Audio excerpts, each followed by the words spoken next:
Blog Talk Radio. Here we go.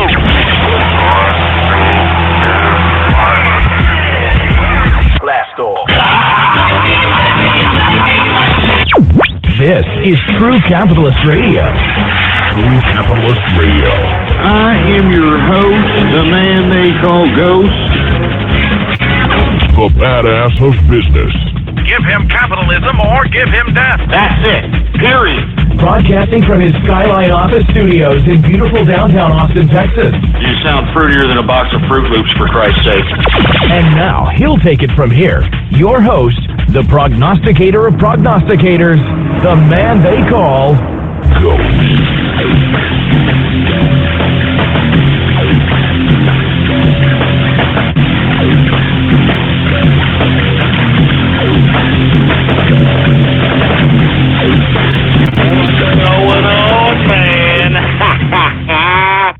How's it going, folks? And thank you for tuning in with me to another edition of the True Capitalist Radio broadcast.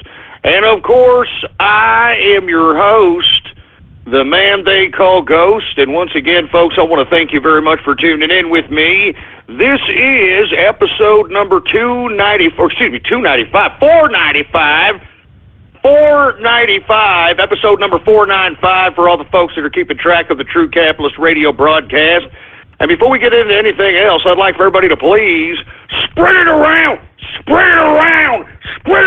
like goddamn wildfire, and let everybody know that True Capitalist Radio is in effect and in the house, and we are live every Monday through Friday, 4 p.m. Central Standard Time, right here on the official website of the True Capitalist Radio broadcast.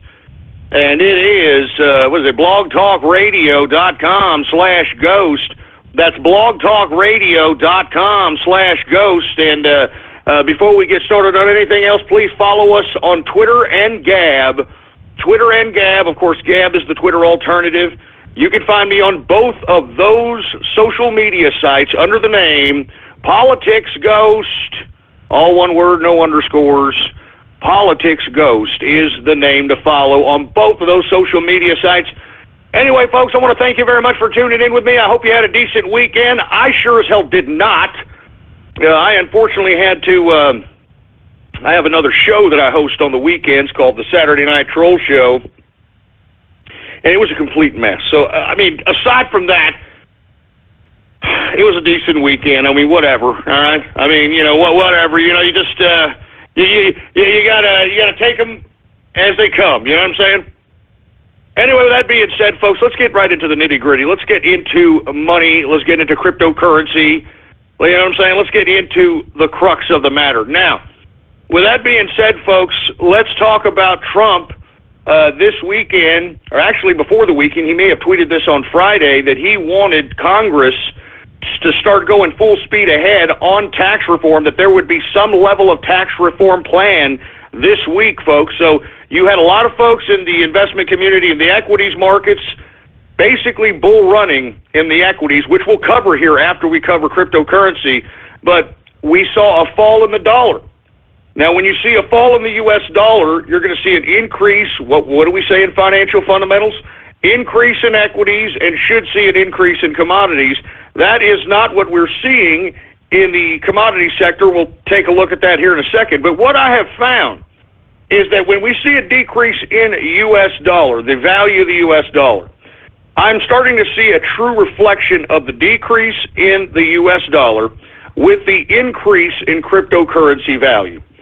Now, this should tell you a lot. If the U.S. dollar is going to fall in value in any day's session, we're going to see an increase in cryptocurrency. And I'm taking a look at the big board of cryptocurrency, and it is reflected, baby.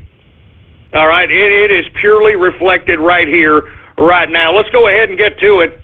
Let's get to Bitcoin, folks, all right? I mean, and let me tell you something. Before I start covering the cryptocurrency markets, I do want to remind everybody, we have been seeing some bull runs on some of these cryptocurrencies, all right? And that's why I cover the cryptocurrency markets, folks. I even try to give heads up on certain cryptocurrencies on when there might be a wave in the process. And if you listen to this broadcast, folks, I I'm giving you information on where to find the liquidity. I mean, I'm serious. Nowhere can you find free money, as in what you hear in the first hour of True Capitalist Radio. I'm just saying. I'm just saying. Anyway, let's get to the cryptocurrency markets, folks. Bitcoin, symbol BTC. The current market capitalization for Bitcoin is $20.3 billion in market capitalization. $20.3 billion market cap. We've got the current circulating supply of Bitcoin at 16.2 million in circulation. In the 24-hour period, Bitcoin has gone up 3.52% increase in the past 24-hour period. The current Bitcoin price, symbol BTC, current price is $1,250.46 per Bitcoin.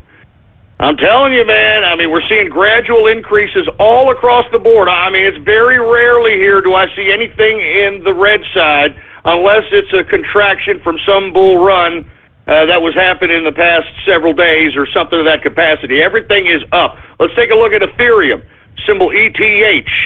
All right, Ethereum, the current market capitalization is $4.5 billion. All right, the current circulating supply for Ethereum is 91 million in circulation.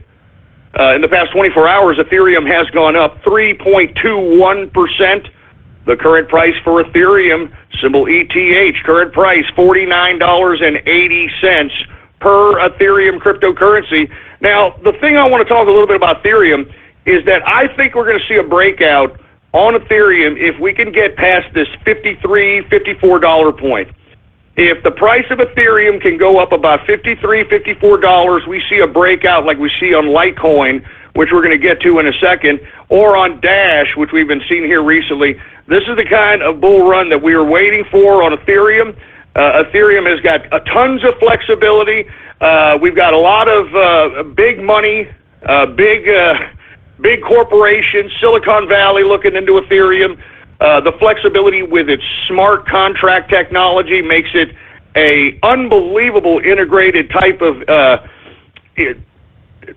e-commerce type of a cryptocurrency for services like, let's say, an Uber or a Lyft, that sort of thing. I mean, if they can suffice the same type of transaction capacity, I'm talking Ethereum, with the smart contract technology, then there is no need for Uber. There is no need for Lyft. All anyone needs is their Ethereum smart contract, and the rest is history, man. I mean, the both parties of the transaction can be fulfilled in this smart contract technology. Now, I don't want to get into it because it's kind of complicated. It's still in its very beginning stages, but if you read into it, this is what really has most of the people in the cryptocurrency world liking Ethereum in the long term. Okay, let's go ahead and take the next cryptocurrency to cover here, Litecoin. Now, what have I told you about Litecoin? I said that we were going to see a run here once we went past this $10 mark. I said, now that we've broken the $10 mark on Litecoin, that I don't see it going back whatsoever. And that's exactly what the case has been ever since it's broken that $10 mark. Let's go ahead and take a look at Litecoin here, symbol LTC. The current market capitalization for Litecoin is $755 million. The current circulating supply for Litecoin is 50.7 million in circulation.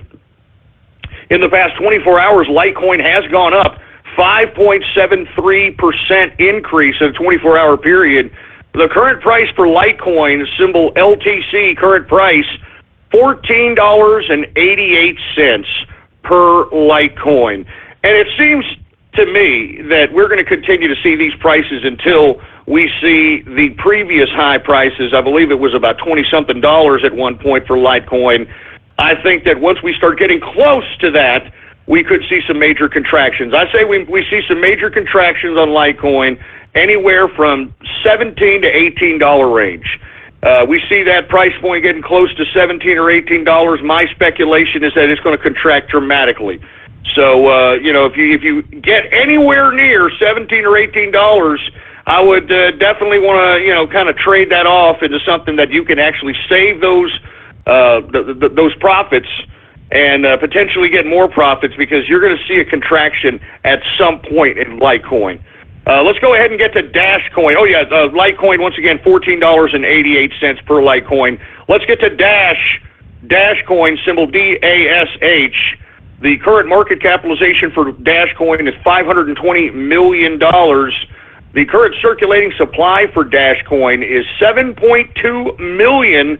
Once again, very low circulation for Dashcoin, 7.2 million. In the past 24 hours, Dashcoin has gone up 13.88% increase in the past 24-hour period. Dashcoin, symbol DASH, the current price, $71.83 per Dashcoin. And this is another one I like here for the next several months because we once saw Dashcoin hit the price point at about $120 here. I think it was about 3 or 4 months ago, if I'm not mistaken.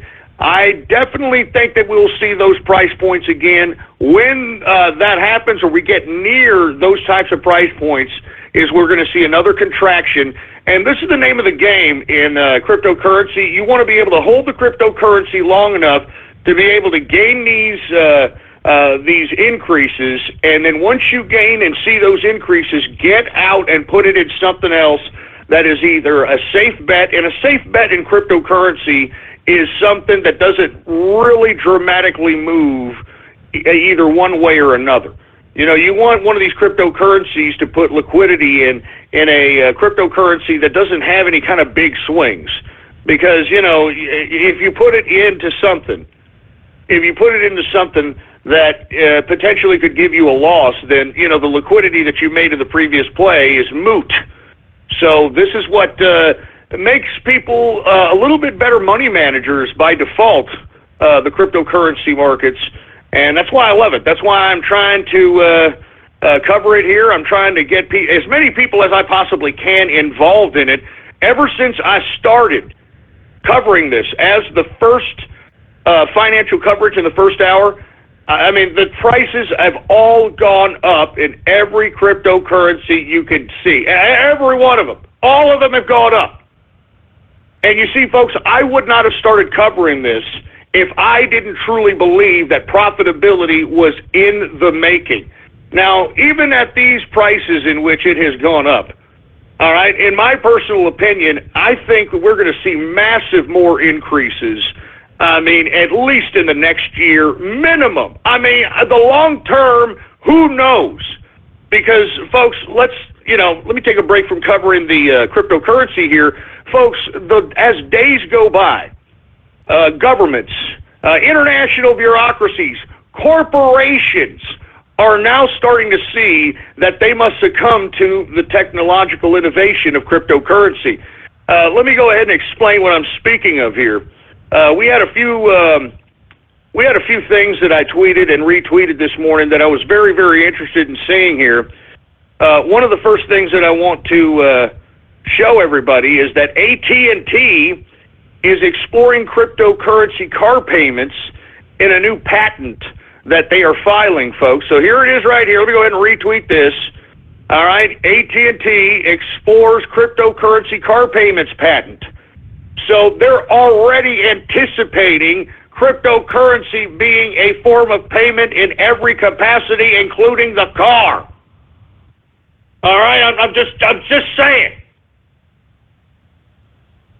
Now, that's corporate America. That's AT&T. That's one of the biggest, broadband phone, one of the biggest communication companies out here, and they're filing patents for cryptocurrency. Okay, I'm just saying. Now let me go ahead and retweet another thing that was forwarded to me by Pudge Montana. Thank you very much for forwarding this to me. UN wants to adopt Bitcoin and Ethereum, and soon. Let me go ahead and retweet that article right here. Go ahead and retweet this. That's right. The United Nations is now wanting to get involved with cryptocurrency. Why? Because, folks, what have I been telling you about this shift in global order? Now that Donald Trump has literally usurped command of the global order, and basically are now sidelining the international bureaucratic institutionalist, and here soon is going to start to isolate and pretty much nullify the central banking system. All of a sudden, you've got these systems turning on each other. Now you've got the United Nations wanting to entertain Bitcoin and Ethereum because they still want their international institutionalist bureaucracy to stay pertinent while the central banks are no longer relevant. You get it? So by this move right here, I just retweeted it on my Twitter account, Politics Ghost. Once again, the UN wants to adopt Bitcoin and Ethereum, and soon. They already have a pilot test May 1st in Jordan, the country of Jordan, with over 10,000 recipients. I'm telling you this right now, folks. This is the future. You understand? And this is why I'm saying, folks, the more and more people start accepting this as payment, the more and more people that start using this as a form of exchange of goods and services, the more and more countries that legalize it as a forms of legal tender, the more and more people are going to have it, they're going to need it, they're going to want it, they're going to want to spend it, they're going to want to have it. And right now, folks, I'm telling you, I would not be telling you this if I'm not talking out of my ass here. I'm trying to help you. I'm telling you right now is the time to start hoarding. It's time to start making a play. It's time to start getting involved in this wealth revolution that's happening right before our very eyes. And all I'm asking you to do is just hoard it. Okay? I'm telling you this right now. I don't care how you get involved with cryptocurrency. Just get it. You will thank me in 1 to 2 years, no matter how small or big of investment you put into this. I guarantee it. It's the future, man. I wouldn't be covering it if I didn't believe in it. Listen, I'm going to be honest with you. I didn't believe it. All right, I'm telling you, I did not believe in any of this cryptocurrency stuff because at the time, the only cryptocurrency that was out there was Bitcoin. And I didn't believe in it because, first and foremost, I didn't even really understand it. Okay. And secondly, no one was truly accepting it, with the exception of a very small community of people. Now that the cryptocurrency concept has not just exploded in a mass worldwide scale, but there are other cryptocurrencies that obviously have either better flexibility, faster technology, that are competitors to Bitcoin, and not to mention, look at all these. All right, look at all these different entities, governments, corporations. Everybody's moving in on this right now, folks. All I'm asking you to do is just hoard the son of a bitch. I don't care what cryptocurrency you're hoarding. All right, just hoard it. All right, hoard it like gold and silver, man. I'm not even joking around. This is a long-term investment, at least for the next 2 to 3 years. At least. I mean, when I mean at least, I mean it's the takeoff. You know, the utter, the wave that's about to ensue as far as the amount of value that cryptocurrency is potentially going to be is about to take off. So this is why I cover this. This is why I'm trying to encourage folks to entertain this, accept it. If you have a business, start accepting Bitcoin, man. All right? I mean, if you charge for a service, you have a service, just accept Bitcoin. All right? And start hoarding it. I mean, it's as simple as that. That's all I'm asking you to do, man. I don't care what kind of a play you make a play and make it now, in my view. Make it now. Let's continue going and take coverage of more cryptocurrency, shall we? We've got Ethereum Classic. Now, has anybody seen the run on Ethereum Classics, or the Ethereum Classic, excuse me? Has anybody seen this run? Symbol ETC. ETC, the current market capitalization for Ethereum Classic is $358 million market capitalization. The current circulating supply for Ethereum Classic is 90.9 million in circulation. In the past 24 hours, all right, Ethereum Classic has gone up 15.32%. All right? I'm not joking around. I mean, give me a break. I mean, that is profit, baby. And you know what? I'm taking a look at this chart. I'm not too sure if this is the end of the Ethereum run. You may want to look at this chart here. I'm not too sure. The Ethereum Classic, that is. I mean, because it's a very cheap, inexpensive cryptocurrency, and this is what I'm telling you folks about cheap, inexpensive, in American dollars, that is. If you're exchanging cryptocurrency to American dollars, cheap cryptocurrencies are not something to just balk at or just forget about. What you need to do is realize that if this and when this becomes global, countries are going to adopt whatever given cryptocurrency as the accepted form of payment, and each one of these countries are going to pick their cryptocurrency based upon a lot of different factors. For instance, I talked about this last week, that the cryptocurrency of flavor out there in Japan is a cryptocurrency called Ripple. Now, Ripple is no longer mineable, and I think there's a massive amounts. I think there's, let me go ahead and take a look. Let me give you the exact numbers on Ripple here so that I could just get everybody acquainted with what I'm talking about. But Ripple is a very, very low-priced, as far as U.S. dollars is concerned, a very low-priced cryptocurrency. Very low-priced. And the reason it's low-priced is because there's so many in circulation. Now, Ripple right now, folks, the current circulating supply is 37,884,925,434 Ripple cryptocurrency in circulation. Now, that sounds like a lot. And the current price for Ripple is 3 cents in American dollars, 3 cents. Now, you compare that, Ripple's American price, and compare that to the Japanese yen. All right, the Japanese yen, and you look at the comparison. You do a trade-off between the U.S. dollar and yen. There's no comparison. I think there's like 1 yen for a couple of cents or even a cent or something of that capacity. So when you compare that to what Ripple has to offer to the country of Japan, it's a very low exchange rate, so it's very manageable for the country of Japan with its current paper currency. All right, it's only 3 cents American dollar.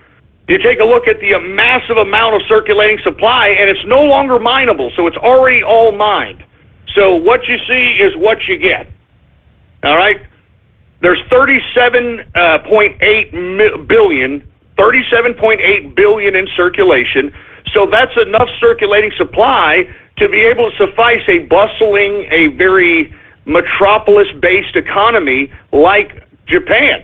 I mean, you ever been to Tokyo or any of the mainstream cities of Japan?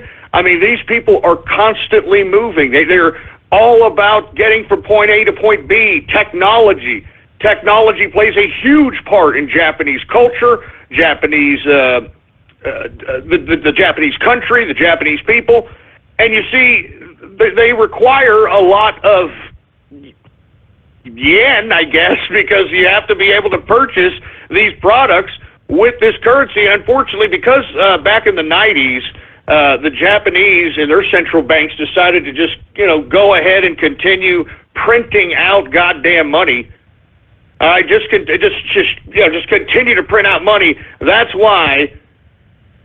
All right, that's why you have the discrepancy, the complete horrific discrepancy between the U.S. dollar and the Japanese yen. So with that being said, folks, this is why Ripple is the current flavor of cryptocurrency in Japan, because it's suitable for them. It's suitable for the consumer. It's suitable for the businesses, and it's highly distributable.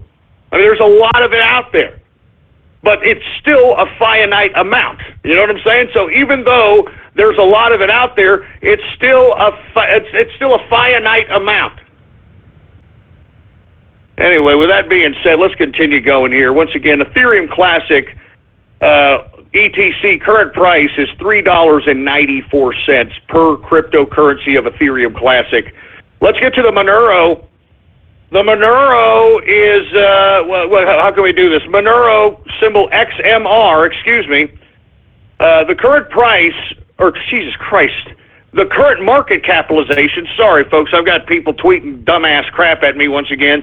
The current market capitalization for Monero, symbol XMR, is $284 million in market capitalization. The current circulating supply for Monero is 14.3 million in circulation. In the past 24 hours, the Monero has gone up slightly, 0.47% increase. The current price for Monero, symbol XMR, current price, $19.84 per Monero cryptocurrency.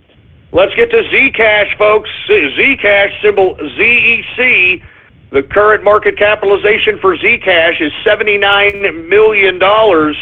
The current circulating supply for Zcash is 1.1 million in circulation. In the past 24 hours, Zcash has gone up 2.71% increase in a 24-hour period. The current price for Zcash, symbol ZEC, current price $68.31 per cryptocurrency of Zcash. Now let's get to Decred, folks. Now Decred has been seeing some massive increases within the past several days. I hope somebody took advantage of this because I don't know where Decred's going. It's a very obscure cryptocurrency.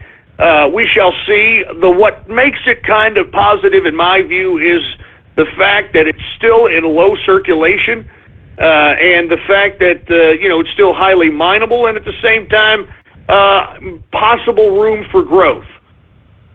So we shall see. And as a matter of fact, Decred, in my view, if you take a look at the chart, seems to be an area in which people who maybe take profits in one cryptocurrency move their liquidity to this particular cryptocurrency so that they can save whatever profits they made in a previous play, or even better. Even better. Now let's go ahead and get to it here. Decred, symbol DCR. The current market capitalization for Decred is $78.5 million in market capitalization. The current circulating supply for Decred is 4.7 million in circulating supply for Decred. In the past 24 hours, Decred has gone up 2.64% increase in the past 24-hour period. Decred price right now, symbol DCR, current price, $16.57 per Decred cryptocurrency. Let me go ahead and get to some big increases here, folks, because there's some things that need to be talked about here, and I want to go ahead and discuss them here because some of these increases, I don't even know what to say about them. But let's go ahead and let me look for one on the big board here. Let's go ahead and get to game credits. Now, we've been seeing a lot of fluctuations in game credits, symbol GAME. I know folks have been kind of perplexed that I'm even covering this particular cryptocurrency, but if you take a look at the charts, I mean, there's been some major liquid to be made in this, and as I've stated, to look at penny cryptocurrencies, cryptocurrencies that are below $1 is not something to just shun. You can basically put in a very, very small amount of cryptocurrency into other cryptocurrency like game credits and be able to make massive amounts of profit on some of these swings out here. And not to mention, some of these cryptocurrencies that are under $1 swing dramatically. You know what I'm saying? So this is why I'm covering some of these penny cryptocurrencies to make some moves or watch for fluctuations in volatility. Once again, let's get to game credits, symbol GAME. The current market capitalization for game credits is $55.8 million market capitalization. The current circulating supply for game credits is $62.1 million. $62.1 million in circulation. Jesus Christ! In the past 24-hour period, though, folks, it has gone up 9.54%. All right, and it has gone up and down for the past several days. You could have day traded this for at least for the past several sessions and made yourself some decent liquidity, to say the least. So that's why, I'm covering game credits, even though people are like, Ghost, why are you even covering it? You're stupid. I don't get it. I don't like it, Ghost. I don't get it.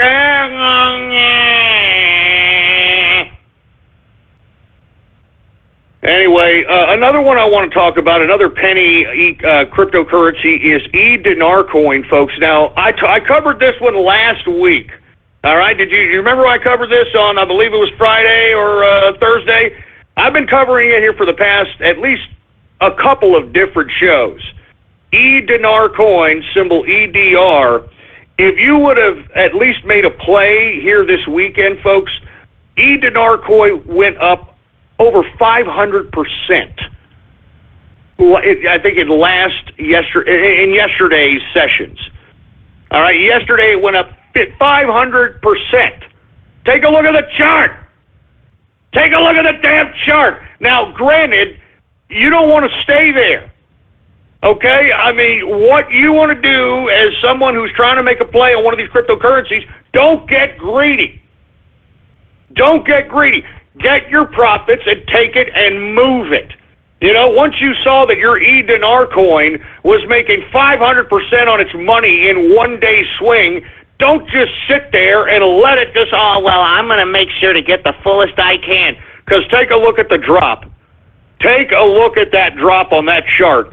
That's why I'm telling you, folks, once you're in on a wave, don't get greedy. Take your profits and move. All right, because as easy as they've come, as easy as they go. You understand? Anyway, folks, let's continue going here. Once again, dinar coin, symbol EDR, the current market the current market capitalization is $3.5 million market capitalization. The current circulating supply for dinar coin is 71.8 million in circulating supply in the past 24-hour period, okay? After it took this humongous increase and then dropped dramatically, it has gone up modestly 3.88%. I mean, take a look at that damn chart, man. Take a look at EDR chart, for Christ's sake, man. I mean, I'm telling you, those are the times. I was covering it for a reason, man. I was covering it for a reason. That's what I'm saying. Take your money, get it, and run. Anyway, current price for dinar coin, symbol EDR, current price is 5 cents. 5 cents, all right? I'm just saying, you know, you could have made some cash here. And not to mention, dinar is it's the typical dollar standard, or it's the currency of many Arab countries. So dinar coin, I would assume, is a attempt at trying to infiltrate the Arab monetary system to some capacity. Anyway, folks, that's about it for the coverage of cryptocurrency. Once again, folks, I strongly advise anybody, just make a play. Now, somebody's asking me, how do I get into cryptocurrency? Now, well, first and foremost, you need to get a digital wallet, okay, and you need to know what cryptocurrency you want. Now, I've advised people that there's Exodus wallet. I believe you can get there by typing in exodus.io, I believe is the website. You download that program. It's a wallet that will allow you to hold not just Bitcoin, but it'll allow you to hold, Dogecoin, Litecoin, Dashcoin, and Ethereum. So all those cryptocurrencies can be held on that particular wallet, or you can go to Jaxx, JAXX.io, I believe it is. It's also a cryptocurrency wallet. You can hold Bitcoin, Ethereum Classic, Zcash, and I forgot the last one. But either way, folks, these are the kinds of things you want. You want to get a digital wallet. All right, you want to be able to put it on a computer that's secure. And once you have a digital wallet, that's when you want to start acquiring cryptocurrency to some capacity. Now, how do you acquire it? Well, let's say, I don't know, you got a service. You provide a service. You provide a product. You can start accepting it as payment. Start accepting it as payment and showing everybody your digital wallet address or your QR code address. and people can start giving you payments to that capacity. Or you can go out and physically buy cryptocurrency. Now, a word of advice for those trying to go out and buy cryptocurrency, the unfortunate part about this is that the banking system is basically getting smart to the fact that cryptocurrency may basically make them insignificant and no longer relevant.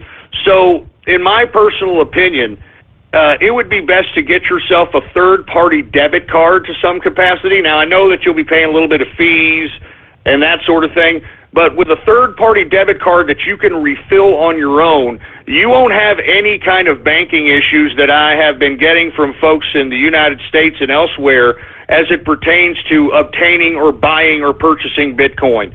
And that's in even reputable sites, like Coinbase or BitPay. The banks are not allowing folks that have money in certain banking institutions to transfer money into to Coinbase or to BitPay or wherever you're getting your cryptocurrency. They won't allow you to do it because of something. And the reason is, folks, is they don't want to encourage you contributing to the entity that is going to kill their industry. Okay.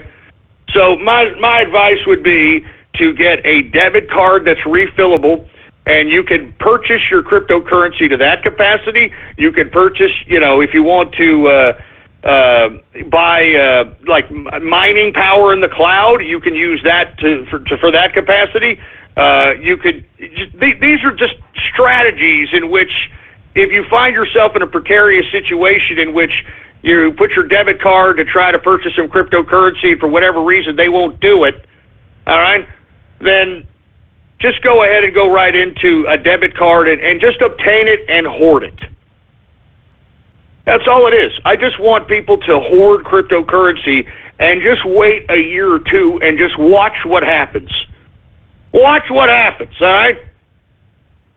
I'm telling you this right now. I mean, I don't care how you make a play on cryptocurrency, just make the goddamn play, all right? God damn it. Anyway, folks, once again, I taught you how to purchase it. You need a digital wallet, and, you can also mine it, folks. Now, once again, mining cryptocurrency, you can either buy a physical rig in which, the best rigs are of computing hardware that has at least 3 or 4 or 5, I've seen as high as 6 different graphics cards on a motherboard, and all 6 of those graphics cards are literally mining cryptocurrency. I mean, it's its own physical device. Now, with doing that requires a lot of technological savvy. It requires you to have a lot of fans. It requires you to have a lot of ventilations, make sure that the the whole system doesn't overheat, doesn't blow out the power supplies, a lot of things going on in that. But if you are someone that thinks that you have the know-how and the technological capability of doing so, I would strongly advise you to do it. I'm serious. I would strongly advise you to do it. But in my view, I'm a businessman. I've got several businesses that I'm worried about. I'm trading cryptocurrency. I'm trading stocks. I got a lot of freaking fans in the fire here. I got a show going on. So I want to mine. I do want to mine. I ain't got time for that. So what I do, folks, and I've been advising people to do so, and people have been thanking me for advising them to do so. Mine in the cloud, folks. Simple, easy, and you get daily payments daily in your goddamn digital wallet. And now is the perfect time than ever. I'm going to stop promoting this once we start seeing, Dashcoin at $110 or Zcash at $110, that capacity. Right now is the time to get a contract so you can have daily payments in your goddamn freaking digital wallet on a consistent basis, man.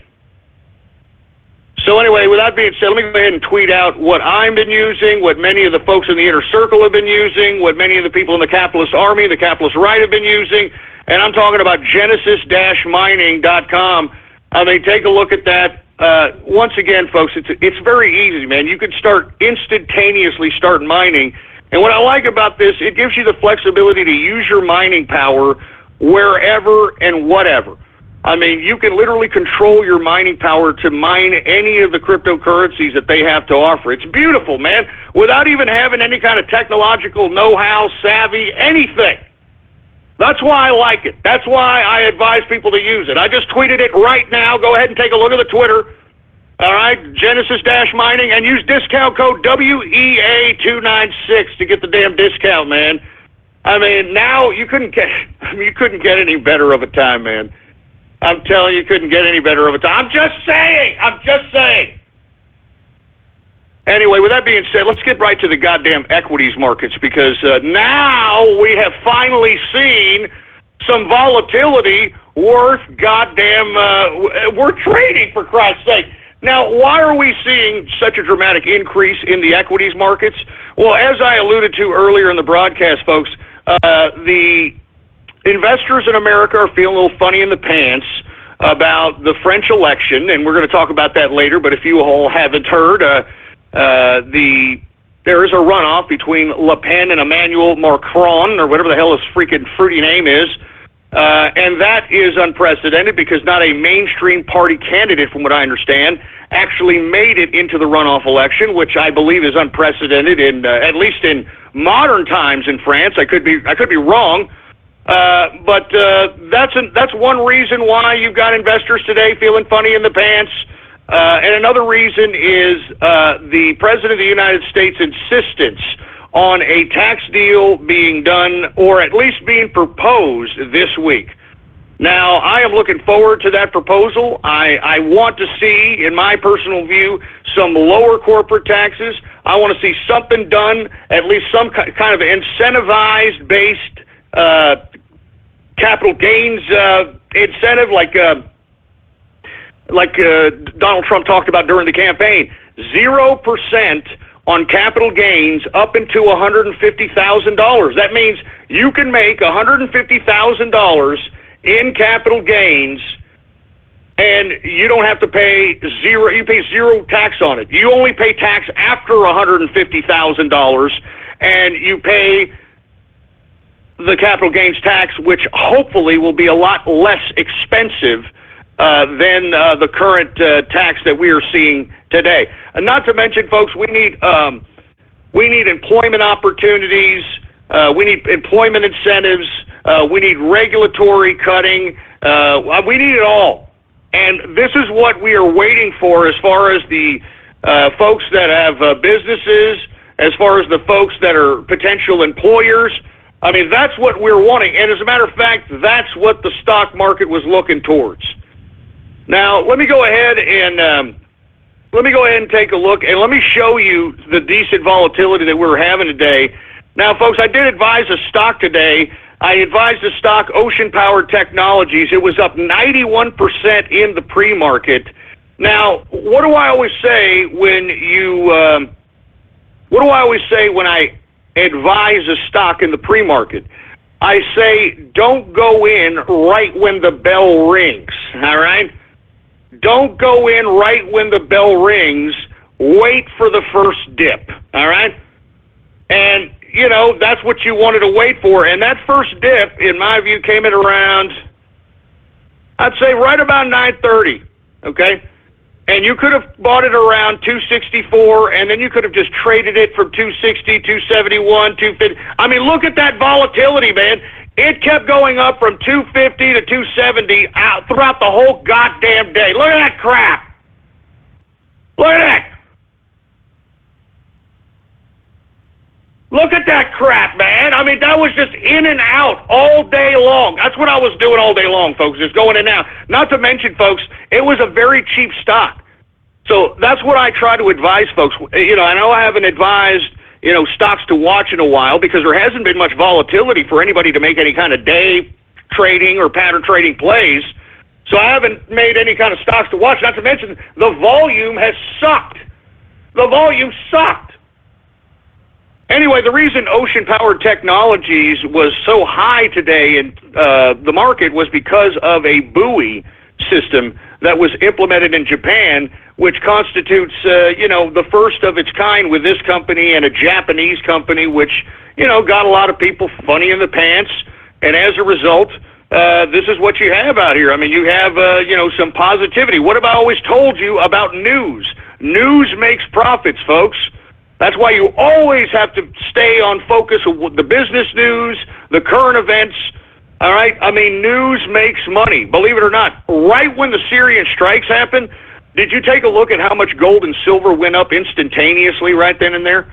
I mean, you can make money. You could have sold off an ETF if you had an ETF and gold was rising. You could have taken profits in some capacity. That's what I'm saying. News makes money. Always stay informed, man. Always. Always. That's what will make you money, baby. It's what being a capitalist is all about.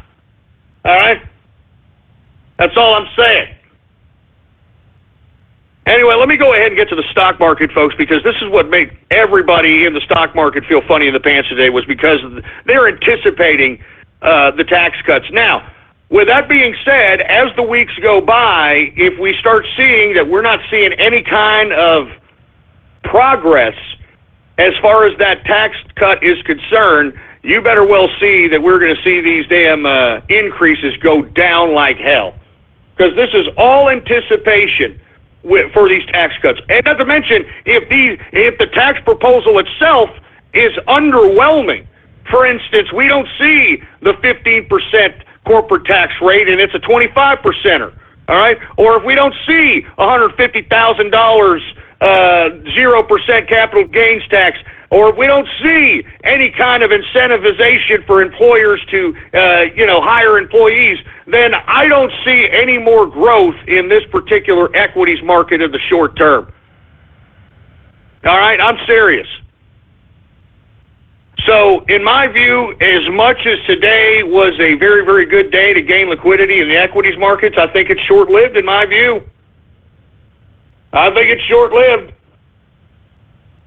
Let me go ahead and let's get to the Dow Jones Industrials, all right? Dow Jones Industrials was up today 216.13 points. All right, damn. A percentage increase of 1.05% as an index, baby, up a whole percent on news. Take a look at the intraday chart. It's ridiculous. Closing out the Dow Jones Industrial at 20,763.89 points for the Dow Jones Industrial. We've got the S&P 500 also up today, a whopping 25.48 points. A percentage increase of 1.08% increase on the day, closing out the S&P 500 at 2,374.15 points for the S&P 500. We've got the NASDAQ. The NASDAQ is also up today, 73.30 points, a percentage increase of 1.24%. Closing out the NASDAQ at, good God, 5,983.82 points for the NASDAQ composite. I would watch out, man. I would watch out for that NASDAQ. I'm telling you, this is looking a lot like 1998, 1999, man. We're approaching 6,000 NASDAQ, and I don't see where the justification is, man. I think that most of the tech companies that are comprised of the NASDAQ are a bunch of pump and dump. I mean, Snapchat, are you kidding me? I mean, are you already reading the unscrupulous and nefarious crap coming out of that company, for Christ's sake? And that's supposed to be some billion-dollar company? I mean, good God, man. I'm telling you, in my view, the tech industry, as far as I'm concerned, way overblown. Way overblown. It's basically a bunch of venture capitalists who have more money than sense that are investing. And to be honest with you, I mean, you can't blame these people that are trying to go after these venture capitalists and juice them for money because they look like they have more money than sense, because it's all a bunch of pump and dump. I mean, I have yet to see any new technology that wows me as it pertains to, I don't know, any of these damn IPOs that are coming out in the NASDAQ. What, Snapchat? Snapchat? Anyway, folks, let me continue going on, folks. Let's get to the commodities here. Now, once again, we did see a decrease in the dollar, and we saw that reflected dramatically in the cryptocurrency markets. Now, was it reflected in commodities? Was it reflected in commodities? No, it wasn't. Now, I'm going to explain why as we get to each and every one of these commodities here, right? Because once again, you see a decrease in the dollar, you should see an increase in most commodities, right? Let's go right now to energy. Energy is down, all right, all across the board. WTI sweet crude. What have I been telling you about energy? Staying away from it from a 10-foot pole. 10-foot pole. Did I just switch the letters there? From a 10-foot pole, because I'm telling you, there's too many oil producers in the world market today, man. Too many oil producers. It's too many. It's too many. Anyway, let's continue going here. WTI sweet crude, all right, it is down today 41 cents, a percentage decrease of 0.83%. Closing out WTI at $49.29 per barrel of WTI sweet crude. We got Brent crude also down today, 30 cents, a percentage decrease of 0.58%, closing out Brent crude at $51.66 per barrel of Brent crude oil. Now, the only time we're going to see an increase in oil is if there is major escalation in warlike activity in the Middle East, if there's a removal of Assad, things to that capacity. If there is multiple conflicts throughout the international community, that could cause the increase in oil to go up. So, I mean, that's the only reason I'd be looking at oil. If I just saw an increase in conflicts throughout the international community among nation states, that's the only thing that's going to give me a cause to potentially entertain an investment in oil. Now let's get to gasoline. Gasoline is also down today, 1.24% decrease.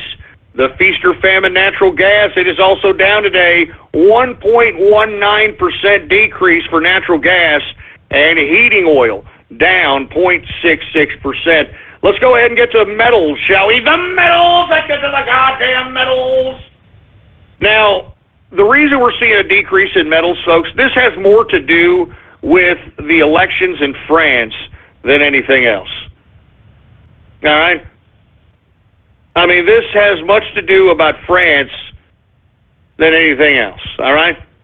So that's why we're seeing a decrease in gold, even though, the dollar isn't doing too well today. And the reason we're seeing a decrease in gold is because, you got people wanting to cash out and going over into the British pound. You got people hedging against a potential victory against Le Pen in the French elections, and they're buying cheap euro right now. I mean, let's just say, for the sake of argument, for my euro chaps out there, I mean, it would behoove you guys right now to acquire a euro if you believe that Macron or Micro Penis or whatever the hell his name is, if you think that he's actually going to win the French election. If he's going to win the French election, I would strongly advise you right now to hold on to euro, because if he wins, that is going to increase the value of those euro. Now, if he doesn't, the complete and utter opposite is going to happen, obviously, all right? But these are the kind of plays that you've got to think about. You've got to anticipate. This is what makes everybody a capitalist, baby. This is what makes everybody a capitalist, and that's why I'm trying to make capitalists throughout the world. Anyway, we've got gold right now down $11.20, a percentage decrease of 0.87%, closing out gold at $1,277.90 per troy ounce of gold. Now, we go over to silver. Now, silver is starting to reflect a little bit of what's going on in the U.S. dollar market. Silver is up. Very modestly, but still up. Silver is up 4 cents, a percentage increase of 0.24%, closing out silver at $17.98 per troy ounce of silver. Let's go ahead and get to copper, shall we? Copper is up 0.61% increase on the day for copper, and we got platinum down. Ouch, 1.14% decrease on the day for platinum. We usually don't see too much movement on platinum. Very interesting. Anyway, let's run through the agricultural commodities, folks, and let's see what we have. And then after that, we're going to go ahead and get to some Twitter and Gab shout-outs. Let's get to the grain index. Corn up 0.48%. Wheat down 0.42%. Oats up 0.69%. Rough rice down 1.69% decrease. Soybean up 1.14% increase. Soybean oil down 0.72%. And canola up 0.75%. Let's go ahead and get to the softs index, shall we? We've got cocoa down 1.84% decrease. We've got coffee. Hey, dude, just don't talk to me. Don't talk to me unless I have my coffee, dude. Shut up, you anal object aficionado hipster fruit! And by the way, I'd like to take this time to remind everybody to boycott Star Talks. Boycott Star Talks. Anyway, coffee is down 0.75%. We've got sugar. Sugar is down 1.15%. We've got orange juice up 1.54% increase for orange juice. Cotton is down 0.68%. Lumber is down 0.85%. Rubber is up 1.29%, and ethanol is up 0.12%. Let's get to livestock, shall we? Now, livestock, folks, has taken a dramatic decrease, to say the least. I mean, are we going to continue to see cheap beef? Then yes, I'm all for this, baby.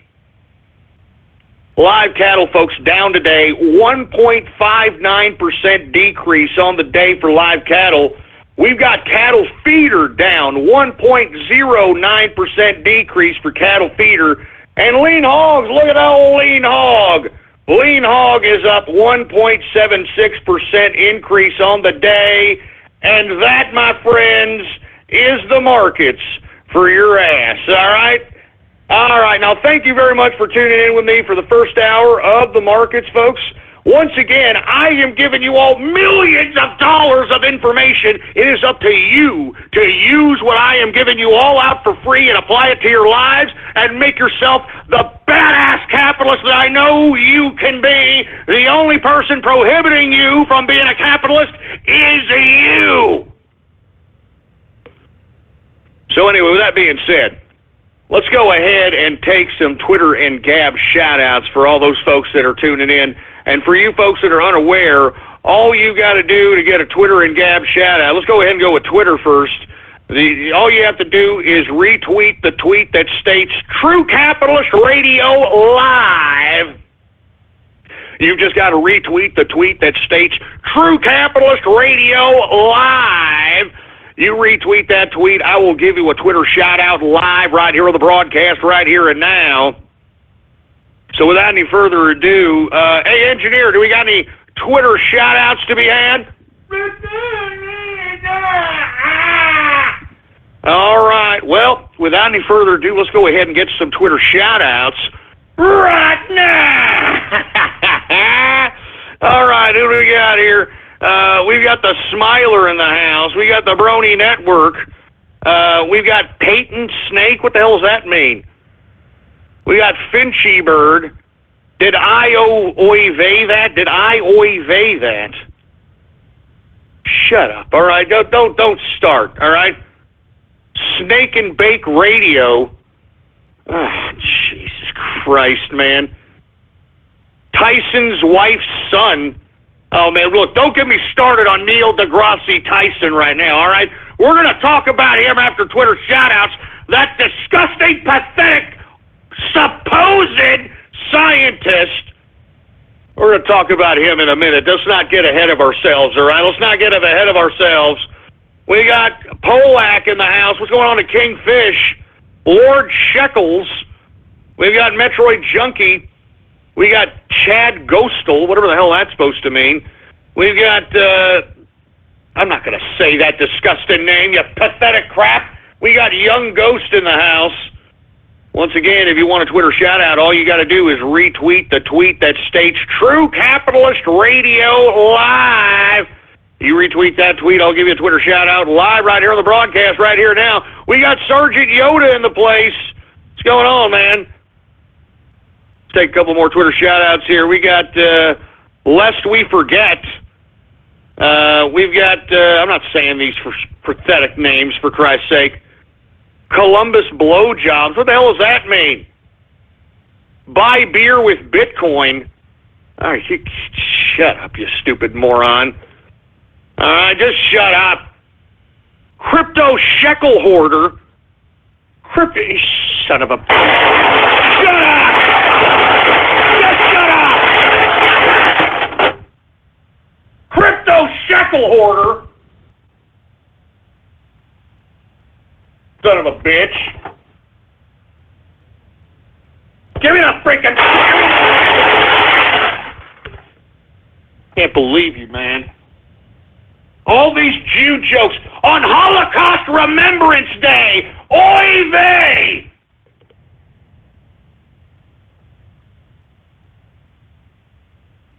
Anyway, we are now in the second hour of the True Capitalist Radio broadcast.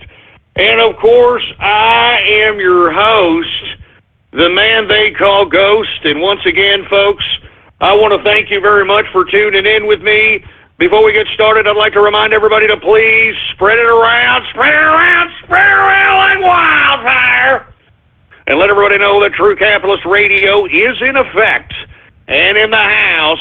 And we are live every Monday through Friday, 4 p.m. Central Standard Time, right here on the official website of the True Capitalist Radio broadcast, and it is blogtalkradio.com/ghost. That's blogtalkradio.com/ghost.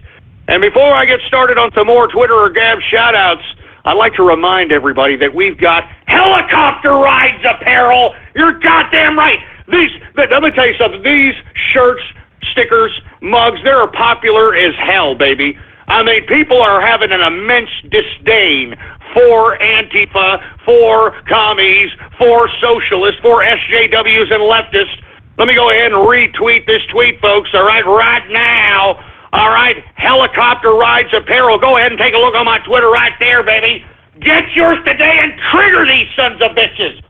Trigger these goddamn Antifa, communists, social justice warriors, socialist leftists.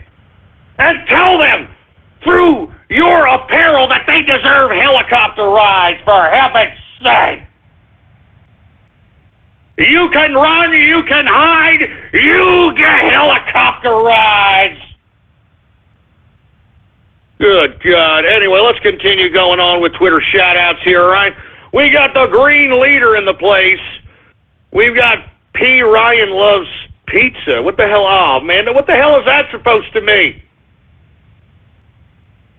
We got Edgar Raines in the house. We got Deep Butt Crack, whatever the hell that's supposed to mean, for heaven's sake. True Anzac Radio. As a matter of fact, happy Anzac Day to my boys out there in Australia. What's going on, baby? We got Ohio Bitcoin in the house. What's going on, Ohio Bitcoin? Who else we have here? We've got Cotton Eye Jew. Cotton Eye Jew, asshole. You son of a bitch. I got your Cotton Eye Jew, asshole. Look, I'm warning you guys, all right? You got to stop doing this crap, man. I'm not even joking around. I know y'all are a bunch of anti-Semitic pieces of crap, but you got to stop this right now. You all got to stop. This is Holocaust Remembrance Day, and for you all to be sitting here making those types of insensitive jokes is just ridiculous, and it makes me rather embarrassed for you. All right, it makes me a little embarrassed. Give me the freaking mic. Give me the mic. I'm going to be honest, it makes me embarrassed for you folks on the internets out there. Anyway, we got CDI Fan 237. We got, I'm not going to say that disgusting name, you piece of crap. We got TCR Discord chat. We got Neil DeAlbin Tyson. Neil DeAlbin Tyson, you asshole! I know what you mean by that!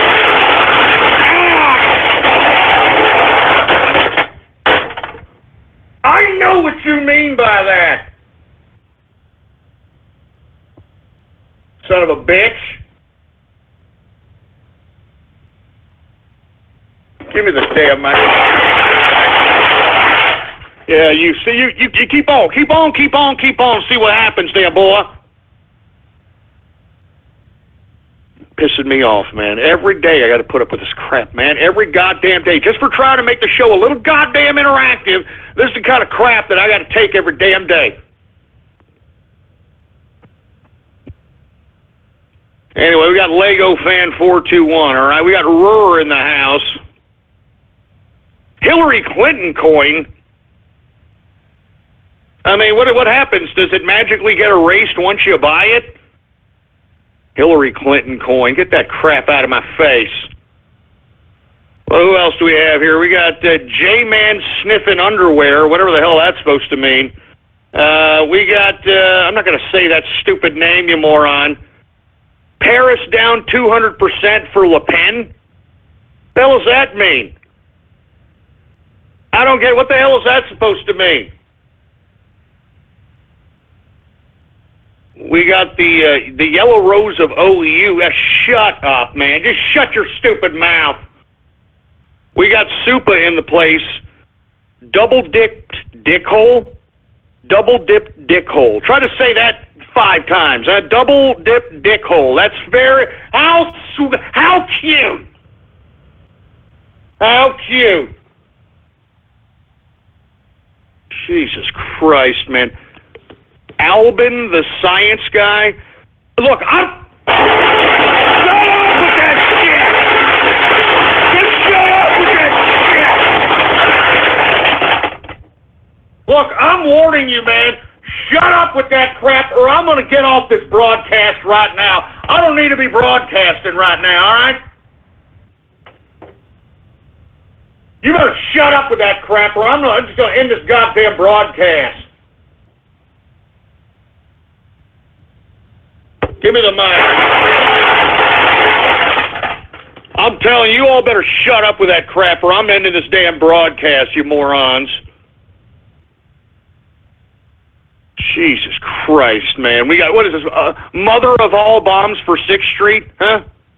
Oh, that's funny. That's just so swift, isn't it? Ghost cheats on wife. I'm not going to cheat on my wife, asshole. Shut up. Should have never have told you that story, for Christ's sake, man.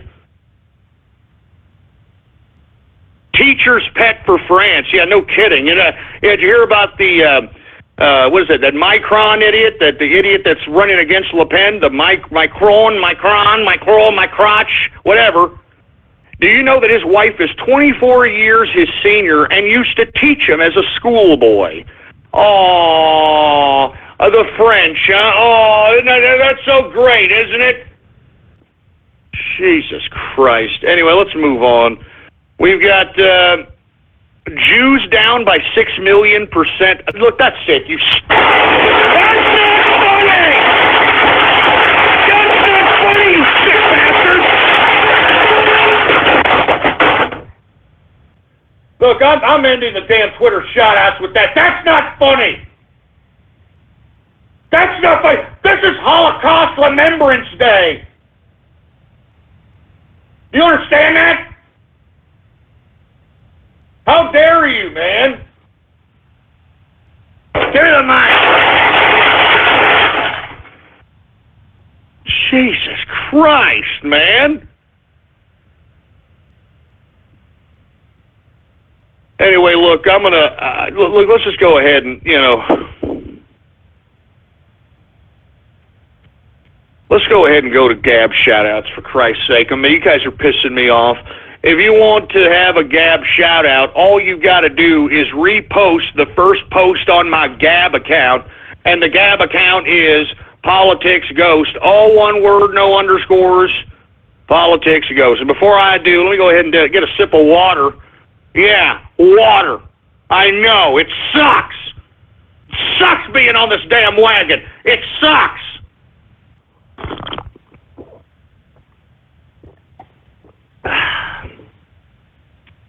It sucks, all right? It sucks, it sucks, it sucks. Anyway, who else do we have here? We got Phantom the Joker, Metroid Junkie. We've got, I'm not going to say that stupid name, you stupid moron. We got Arboru. We got 80 years of Adolf Albin gas bill hasn't been paid.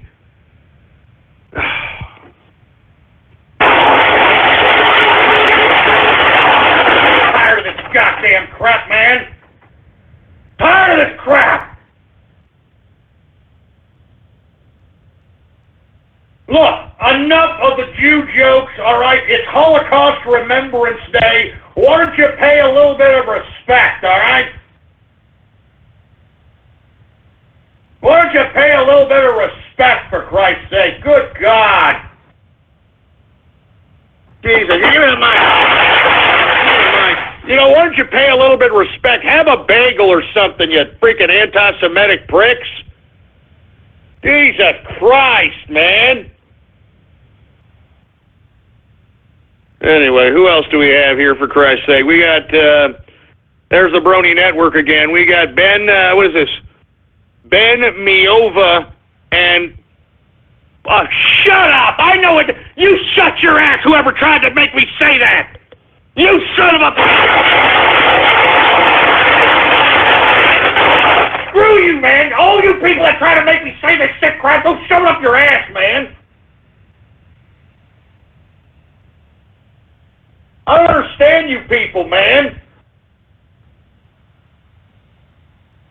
Jesus Christ, man. Give me the freaking mic. I really don't appreciate you sons of bitches for doing that. You understand that?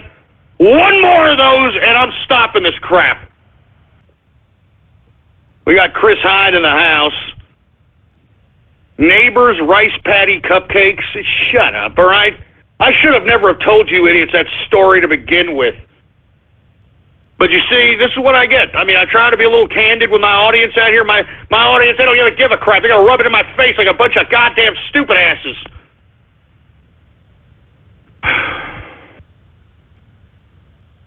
Jesus Christ, man. Keep serious fags off troll show. What the hell's that supposed to mean, man? We got Man Bear Pig. What's going on, man? We got Raiden's crusty fursuit. Look, man, just leave Raiden's snake alone already, for Christ's sake, man.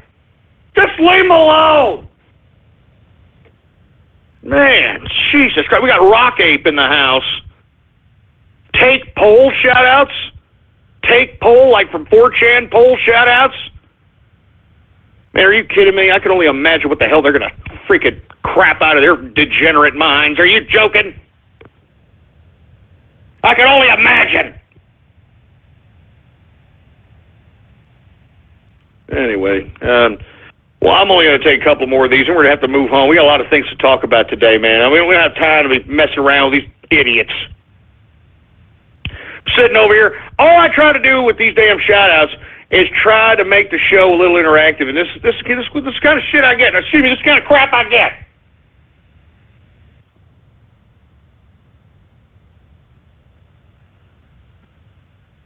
Who else do we have here? We got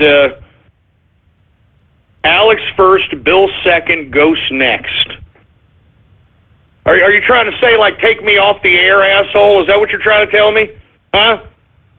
Is that what you're trying to do? Hey, look, shove it up your ass. Look, they take me off the air, you know what? I move on with my life. How you like that? All right, they take me off the air, I move on with my life. So go shove it up your ass. As a matter of fact, I'm not taking any more Gab shout-outs after that. You don't want me yanked off the air? Fine, all right? If that's the way you feel about it, fine, you damn stupid milky-licking pieces of nipple-clamp-loving, butt-plug-up-the-ass-looking, dog-farting fetish, Jared Fogle, flapjack-titted, fruity-ass, pedophile-looking, trans-testicle, turd-burglar-looking, sphincter-fingering, sneak, freaking pickle, prick, shut up!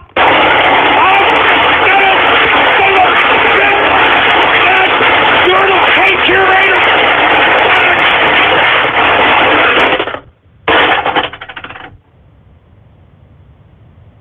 You goddamn freaking Jehudi meatbag chewing pieces of crap! Jesus Christ, man. Anyway, look, I'm done. I'm done with the shout-outs. Get into the mic. Give me the mic. Look, I'm done with the shout-outs. I'm so done. I'm done with the shout-outs. I'm not taking any more, so shove it up your ass if you want to shout out. I don't really care anymore, all right? I got to move on to other things here, okay? Because I don't need to be continuously putting it. I don't need this crap. I'm a capitalist. And I deserve the respect accorded that damn title. That's all I'm going to say, all right? I got to move on, man. I got things to do, all right? I got to do a show here. Now, before I move on with this show, let me go ahead and take another sip of this water because you people are pissing me off.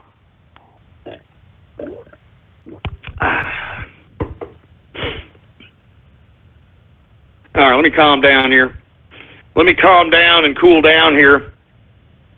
And let me talk a little bit about a little Twitter spat that I had with this supposed scientist by the name of Neil deGrasse Tyson. Now, if you're not familiar with who this character is, he's the black guy that's always standing next to Bill Nye, the fake science guy, every time there's any kind of advocation for global warming, climate change, we need to jail climate change deniers and all this other crap, right? These are supposed to be the spokespeople for science of some capacity. And let me tell you something about Neil Tyson deGrasse, okay? First and foremost, I don't like the son of a bitch. And it's not because he's black, okay? As a matter of fact, I was hoping to see a black scientist that actually accomplished something, which there are, mind you. There are black scientists in NASA who actually created something, who were engineers in jet propulsion and, rocket science and all this other crap out there. But no, did Neil deGrasse Tyson ever concoct? Did he ever invent? Did he ever discover anything? And that, my friends, is the question I posed in general out in Twitterland this morning. Let me go ahead and retweet the tweet that I tweeted. Now, first and foremost, folks, Neil deGrasse Tyson was an award-winning Caribbean ballroom dancer. From what I understand, he actually got a scholarship for Caribbean ballroom dancing, folks. So here it is. Here he is right here. I tweeted this right here, okay? I tweeted this right here, and I said, besides an award-winning Caribbean ballroom dancer, what are Neil deGrasse Tyson's real achievements that involve actual science? Okay? I wanted anybody to give me one scientific achievement. And you know what Neil deGrasse Tyson tweets me back on? He tweets me back. Here, let me go ahead and retweet the tweet he tweeted me back on right here. Here it is. And let me say it in this pompous-ass, freaking sarcastic, pompous voice attitude. Yes, well, I'm honored you asked. Acquaint yourself with Google Scholar, which searches only research journals. And my papers are there. So we got a badass over here.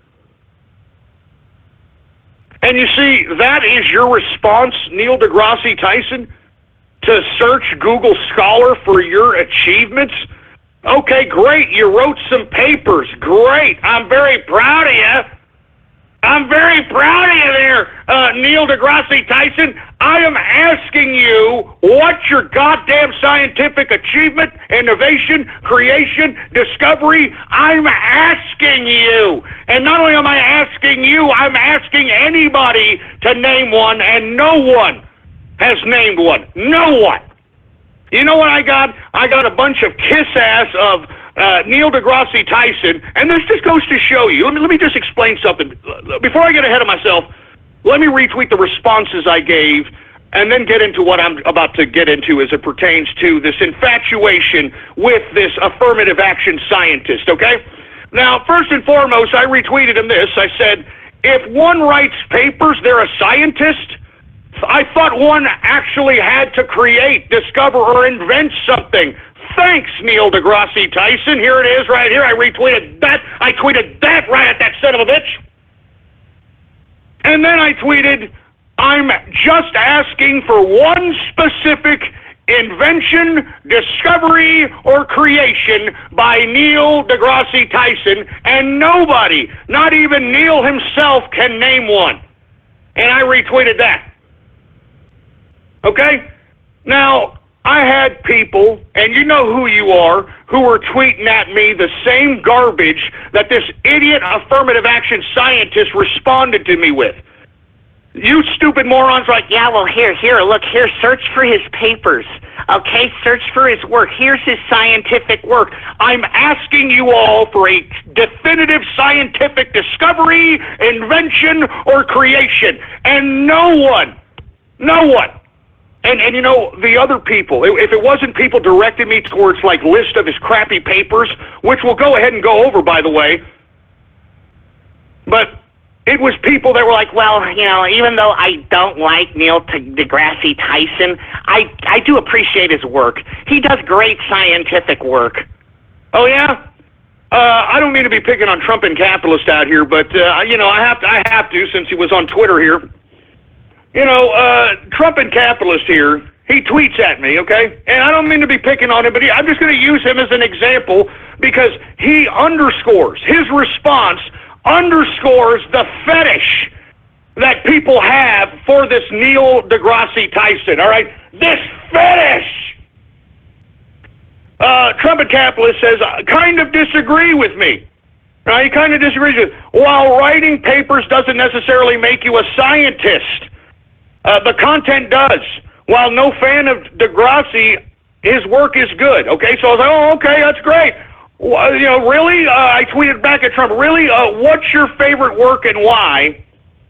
And you know what Trump had responded? And look, I don't mean to be, listen, I'm just doing this because for Trumpin' and everybody else watching, do not involve yourself in something you know nothing about. Okay? First of all, Trumpin' forwarded me something that looked like he Googled up, which was some fictitious paper that, of course, Neil deGrasse Tyson actually wrote or whatever, all right? And then he tried to tweet at me this, which, with all due respect to Trump and capitalists, is a bunch of mumbo-jumbo! I really do appreciate how he applies scientific findings and facts into his works. And he's very careful in applying this into his words. I mean, do I look like a fucking idiot? Do I look like a moron? But you know what? I don't mean to be picking on Trump. This is everybody who follows Neil deGrasse Tyson. This is all of them. This is all of them right here. You understand that? This is all of them. They all think this guy is some kind of a goddamn scientist. And are you kidding me? What has he done? Can somebody give me a creation, a discovery, an invention that this son of a bitch done? Give me a break. Well, let's take a listen to some. Let's look at some of his freaking research publications, okay? Here's one. Hubble Space Telescope observations. Oh, you know what? That's effing science right there. Oh, yeah. Oh, that's a scientific paper. What are you talking about? Hubble Space Telescope observations. Oh, man, that's great, isn't it? He's a scientist now. Look at this. Another one. Cosmic Evolutionary Survey. What the? Are you kidding me, man? Are you kidding me? Oh, my God, man. I mean, anyone could write this shit. I'm sorry. Anyone could write this crap. I mean, let's look at it. On the possibility of a major impact on Uranus in the past. I swear to God, that's one of his papers. I swear to God, on the possibility of a major impact on the Uranus in the past. I swear to God. Look, y'all directed me to where his papers are. All right, I'm sitting here. I'm just taking you a read of what these titles are. And there's anything discovery, there's nothing anything inventive about it, there's nothing he's creating, he is doing nothing, all right, but just, hey, look, I'm looking at the Hubble telescope, and this is what I saw. Hey, look, there might be an impact on Uranus. This is all theory. This is all theoretical bullshit. All right, this is all theoretical bullshit, man.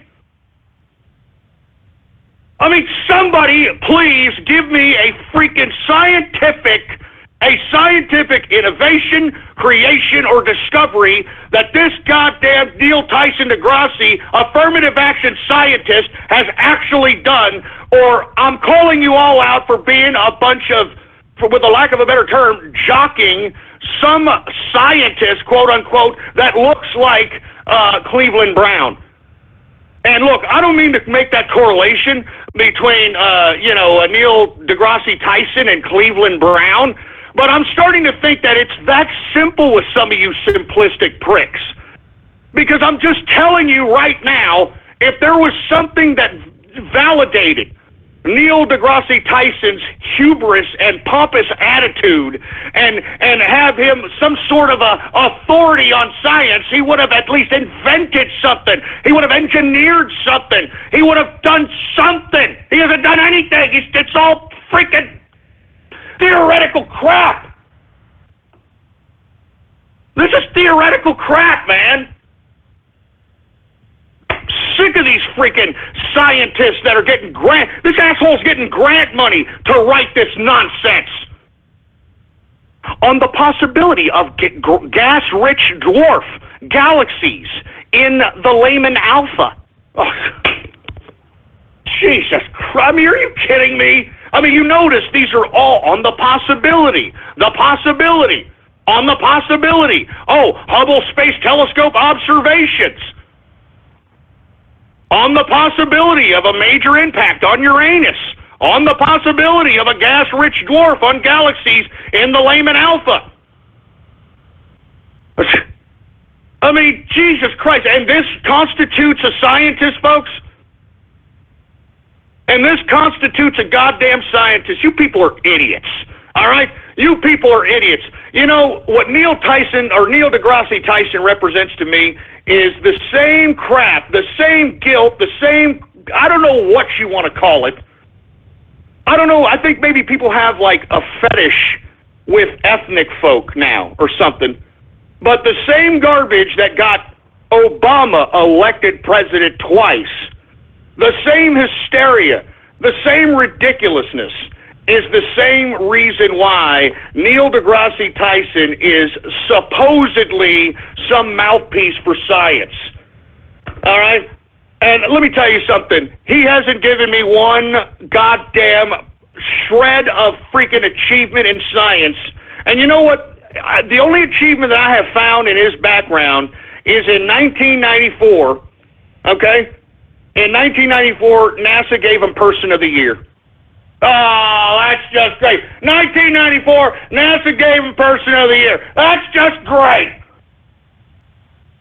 That's just great. Listen, I'm still waiting. I'm on Twitter. No one has yet given me one. I've been waiting all morning for somebody to give me one scientific innovation, creation, or discovery that Neil deGrasse Tyson has accomplished, and no one has given me one. So what does that tell you? That there is a fetish behind this man, and I don't know what the fetish is other than the, for a lack of a better term, 800-pound gorilla in the room and the fact that he is an ethnic minority. All right? It's as if, oh, look, he's a black scientist. I want to see a black scientist. That's what I want to see. I want to see a black scientist succeed. That's what I want. I want to see a black scientist succeed. That's what I want to see. You know what this does? You know what this does? Neil deGrasse Tyson, you know what he does? He undermines real scientists that are out here innovating, that are out here creating, jet propulsion systems and, crap for the International Space Station and all these engineers. This idiot, this pompous, glorified Caribbean ballroom dancer, okay, this guy undermines every goddamn black scientist who truly has innovated, created, or discovered something. So, for all you people that sit here and want to defend Neil deGrasse Tyson, you obviously have been cucked. You have a fetish.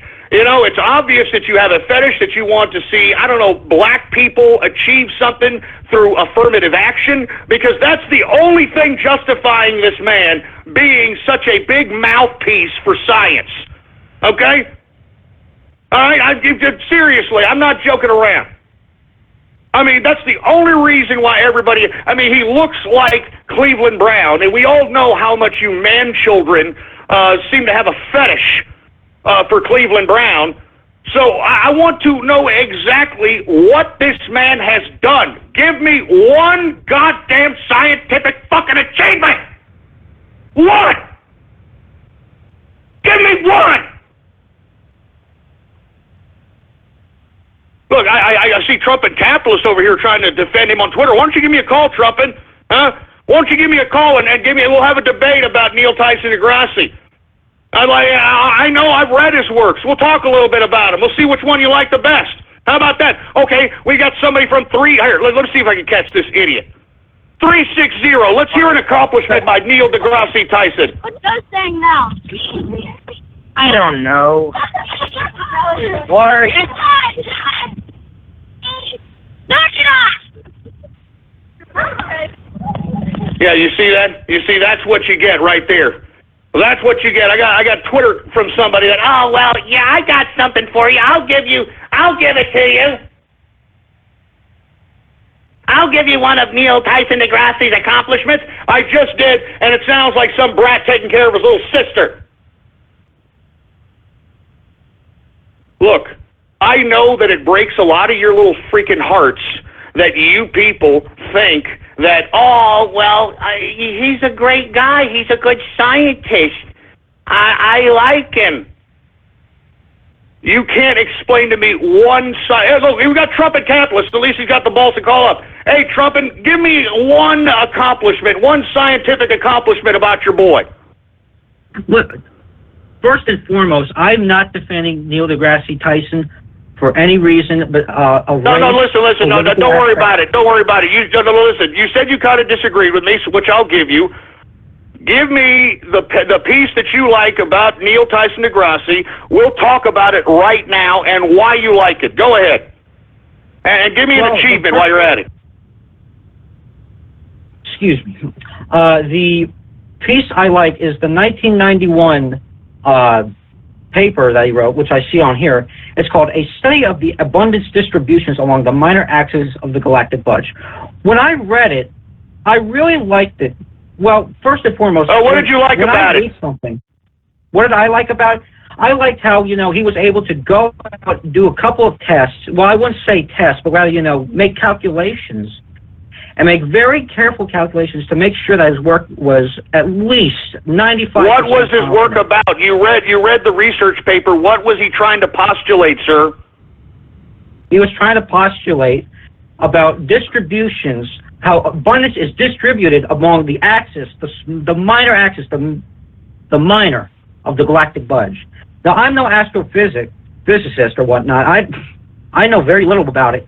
But what I did like about it was that it actually gave me a little bit of insight on what he was trying to say and what he was trying to, prove, which is like... what was he trying to prove? He was trying to prove... Excuse me, I'm a little bit stuffed up here because of the allergies.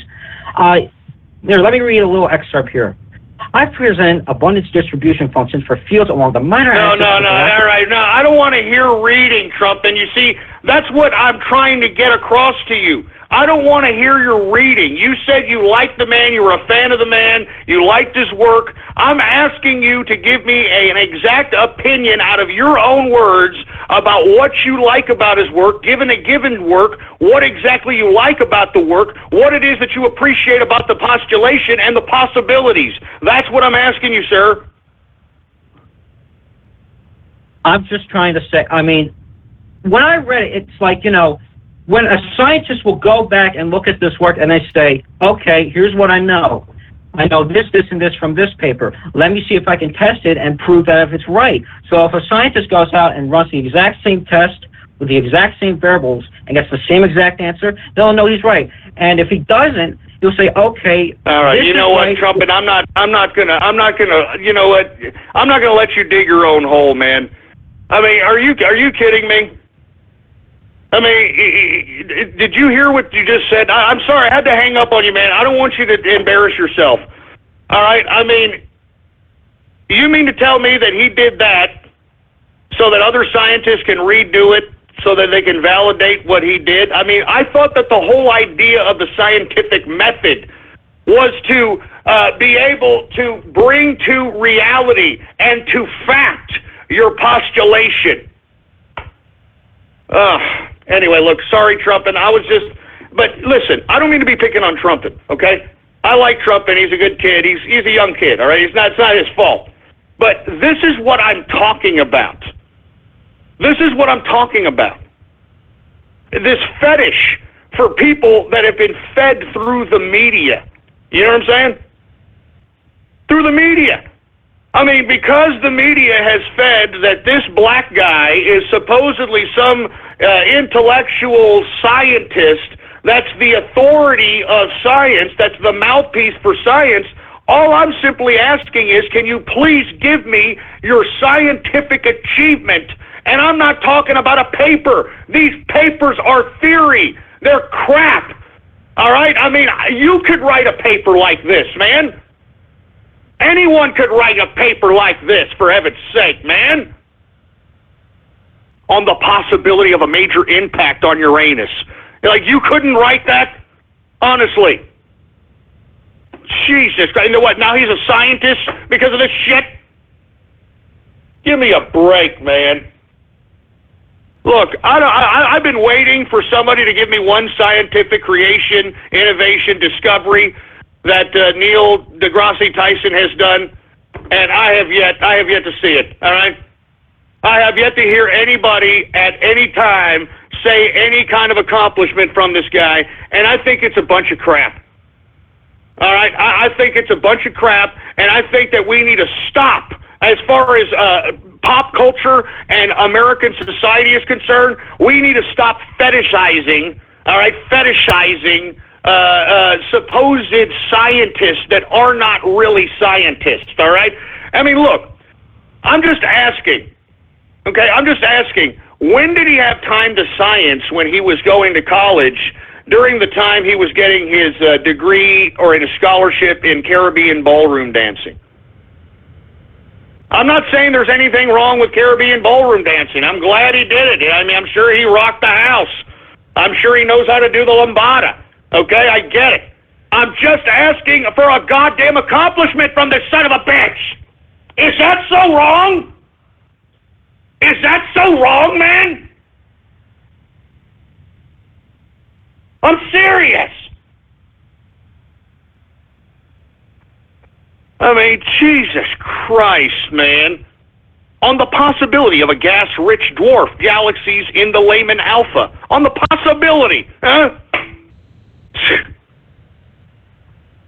Anyway, look, I'm going to move on from this, folks, but I'm just saying, you know, this is what kind of impact the media has on people and how stupid people can get because the media suggests.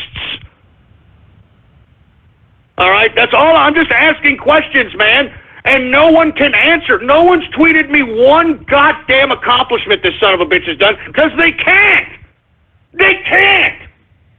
And that's my point, man. That's my point. I mean, Jesus Christ. I'm tired of people people putting this idiot on a pedestal. He's not a scientist. Okay, yeah, maybe he's got an astrophysicist degree. What the hell is astrophysicist anyway? Huh? You know what it is? He's looking up in the sky and guesstimating shit. That's what he's doing. That's what he's doing. It's like, let me see here. I'm looking at this galaxy over here, and then we got this galaxy over here, and I'm going to postulate, based upon the calculations of traditional physics as it pertains to distance, I think that these are, 155,000 light years away. Like, Jesus Christ, man, look, great. He's an astrophysicist. He writes books. He writes papers. Okay, I'll give him. I'll give him a little bit of props for that. Great. All right. Great. Hey, look, somebody forwarded me the biography. Career highlights. Okay, thank you. Let's go to career highlights. Okay. All right. Tyson became the director of the planetarium. Oh, a director of a planetarium. He's a fucking bureaucrat. Oh, that's science. Director of a planetarium. Director of a non-profit organization. Oh, that's a scientist.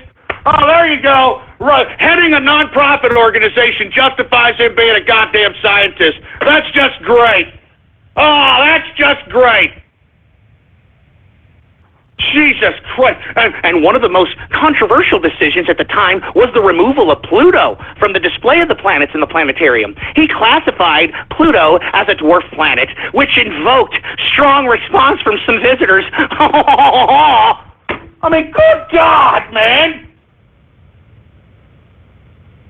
I mean, a planetarium, he headed a do you understand that's a frickin' non-profit organization? That's like being the president of the freaking Breast Cancer Society. Or the Breast Cancer Association, for Christ's sake. Give me a break. Oh, you want to hear some more of his goddamn achievements? Tyson also served as presidential advisor. Okay, great. In 2001, President George W. Bush appointed him on the future of aerospace industry. Okay, great. You know what he did? The reason that he was appointed to that? Because he was a bureaucrat in the planetarium. Do you understand? He understands bureaucratic bullshit. Okay? I mean, that's why you are an advisor. You're an advisor to that, scientific capacity so that you can advise the president into spending federal dollars on a bunch of garbage. That's what it is. And what is he doing these days? These days, Tyson is one of the most in-demand science experts. Oh, yeah? Okay. What is he doing? He's giving talks across the country and is a media favorite whenever there is an important science issue making the news. This doesn't prove to me anything. This doesn't prove to me anything. Jesus Christ, man. Let me tell you something. I'm done with talking about this affirmative action scientist. I'm tired of it. Hey, y'all want to have a fetish over this Cleveland Brown look-alike piece of obnoxious, freaking arrogant trash? That's your effing problem. Okay? That's your effing problem. But that's all I'm saying, man. This is the affirmative action scientist, and I'm sick of you people putting this guy on a pedestal. He's done nothing. He has accomplished nothing.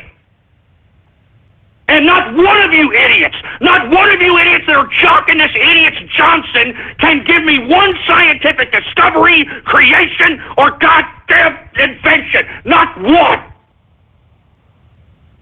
I mean, I've had this posted up for freaking 10 hours already, almost 10 hours. And not one of you goddamn idiots who are jocking this dumb, stupid, wannabe scientist as affirmative action jock, not one of you people can come up with one achievement from this goddamn son of a bitch. Not one. Not one. Not one of you. Not one. So all of you that are jocking Neil Tyson deGrasse, or Neil, whatever his fruity-ass name is, for Christ's sake, you are basically anointing a glorified Caribbean ballroom dancer to the position of a scientific authority. And I think it's a disgrace. I think that it's an insult to America's intelligence.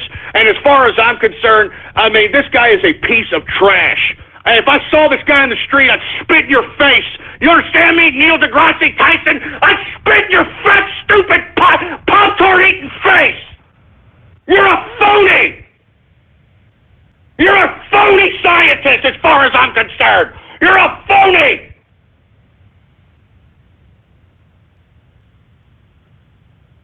You're a phony, man! And I'm sick of phonies! And you know what? I'm sick of all you goofs out there that, like, literally eat this stupid, ridiculous propaganda up that is being fed to you by the boob tube. You eat it up like it's candy, and you don't even know the goddamn truth if it hits you upside your fat... What do you say?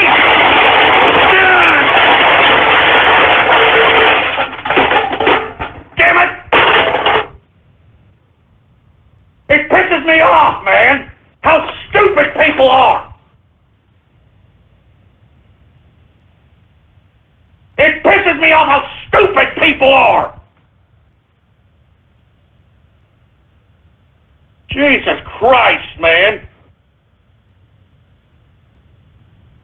Give me the mic. You know, somebody in your circle, I'm just looking here, you know, a perfect example. He's a meme scientist. He got memed into being a scientist. That's what he did. You know? He got memed into being a scientist. What a bunch of crap. You know what, Neil deGrasse Tyson? You're a piece of crap. I'd spit in your face if I saw you. I'd call you a fraud to your fat face.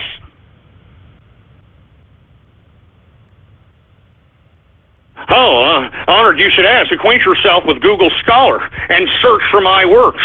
And then you'll see such great works that I've written on, such as the possibility of a major impact on Uranus. That is a real work that he wrote, folks, 1993. It was in Astronomy and Astrophysics Research Notes, version 275, page 630. All right?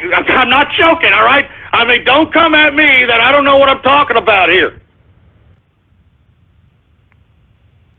Jesus Christ, on the possibility of a major impact on Uranus. I mean, is this guy sexual innuendoing something? Is he sexually innuendoing something? I'm just saying. Good God. Anyway, folks, look, I'm done talking about this moron, this fake freaking bureaucrat, scientist. He's a bureaucrat. Sick of bureaucrats, man. I'm sick of them. Anyway, I'm going to move on to another subject. This, you know, he's already affirmative actioned my time away now. You see this? Look at this guy. He's already affirmative actioned my time away now. That's great. Oh, great. Oh, yeah. Thanks a lot, Neil deGrasse Tyson. You affirmative action my time. We was kings stole an hour of my show, man. We was space kings and shit. Anyway, look, let me move on, folks. My apologies. I was just waiting for somebody to give me some scientific achievement from this piece of trash. Obviously, no one's going to do so, okay? I'm just saying. I mean, this undermines black scientists who are actually inventing things, who are discovering things, and who are creating things. And that I'm talking creating things that are helping mankind, discoveries that are progressing mankind, not just a bunch of hyperbole, which is what this stupid, dumbass Cleveland Brown scientist looks like and does. So anyway, with that being said, let's just move on to another subject matter, all right? We got a lot more things to talk about, man. We was kings and shit. Stole an hour of my show, man. Anyway, let's talk a little bit about the President of the United States to have a showdown with Congress this week, folks. Now, for you folks that are unaware, I talked about this earlier in the first hour, that POTUS is basically putting Congress on the table. when he tweeted that he will have some kind of tax plan out here this week, and he basically put Congress on blast that they better pass it, and if not, then it gives POTUS leverage to be able to move in and kind of put himself in a position to put pressure on these Republicans that are being so obstinate, for Christ's sake. You understand? And I think that there's a lot of things coming up at this point in time this week. We've got I don't know if it's the restructuring or the renegotiation of health care. That's also going on this week, folks. We've got a potential government shutdown that is looming this Friday. So this is why Trump is trying to basically put the push on Congress and not allow these sons of bitches to be able to attempt to do nothing once again. Remember, these idiots have just come back from a 2-week vacation from doing nothing. And now they're coming back, and look, I'm glad that the president is putting these idiots on putting their feet to the fire. Do something, Republicans, all right? You dominate the damn Congress. There should be no reason why you shouldn't pass anything at will. And not to mention, folks, aside from taxes and aside from health care, this government shutdown is not necessarily going to be initiated by the Republicans, although some supposed fiscal Republicans are threatening to, go on the side of the Democrats as it pertains to this shutdown. How convenient that the Democrats now want to shut down the government, considering that Trump wants to increase spending. And, for these fiscal conservatives that are pissed off about Trump increasing spending and actually want to try to shut the fucking government down, excuse my French, but these goddamn Republicans piss me off. Where the hell were you fiscal Republicans when he added on more to our national debt than all previous presidents before Obama combined? Where the hell were you damn fiscal conservatives then? And you know what he did? You know what Obama did in accumulating that debt on America? He gave it to his people that donated to his campaign contribution account. He gave it to his people that donated to the campaign contribution accounts to the Democrats. It was the biggest wealth transfer in world history. And yet you Republicans, you fiscal conservatives, were nowhere to be found during this time. Nowhere to be found. Now that there is a potential showdown for the government budget, because you see, this is what's happening here with this government budget. Now, people are going to ask, well, Ghost, wait a minute. I mean, why exactly is it okay to raise the deficit now, but it wasn't okay for Obama? Because Obama gave away our cash. He gave away the tax dollars, and we had nothing to show for it. I mean, do you understand? He put on almost, 8 to 9 trillion, $10 trillion on the deficit in his tenure. Where's all that money? Where did all that money go? I mean, it sure as hell didn't go to rebuild the roads in America. It sure as hell didn't go to rebuild the bridges in America. It sure as hell didn't go to rebuild the schools of America. It sure as hell didn't go in to build the airports of America. It sure as hell didn't go into providing public transportation for America. It didn't go into anything but the pockets of people, with all due respect, like Neil Tyson deGrasse. All right? I'm just saying. I'm just saying, man. I mean, that's what he did. And now that we've got a president who wants to increase spending for 2 reasons. The first reason is that we need to appropriate that money and not give it away to cronies, but to actually spend it. All right? To actually spend it on infrastructure projects so that we can create a new America once again. Okay? Secondly, Mnuchin, the Secretary of Treasury, is a very, very smart finance person. And he understands what the Federal Reserve is trying to do. The Federal Reserve is trying to, with all due respect to the Federal Reserve, trying to play an adversary role in the Trump economy by recalling dollars by increasing the interest rates. By increasing interest rates, folks, the Federal Reserve is causing a precarious situation in an already anemic economy, given the fact that we've already got an over-speculated run on the dollar right now. Without the Federal Reserve even doing anything, the value of the dollar is going up and up. And now that you've got the Federal Reserve raising interest rates, that means that the value of the dollar is going to continue to go up with speculation. And when you have a overvalued dollar, that means the people that are hoarding dollars in their bank accounts or hoarding dollars in their savings accounts, under their beds, whatever, they're not going to spend it. They're not going to spend those U.S. dollars.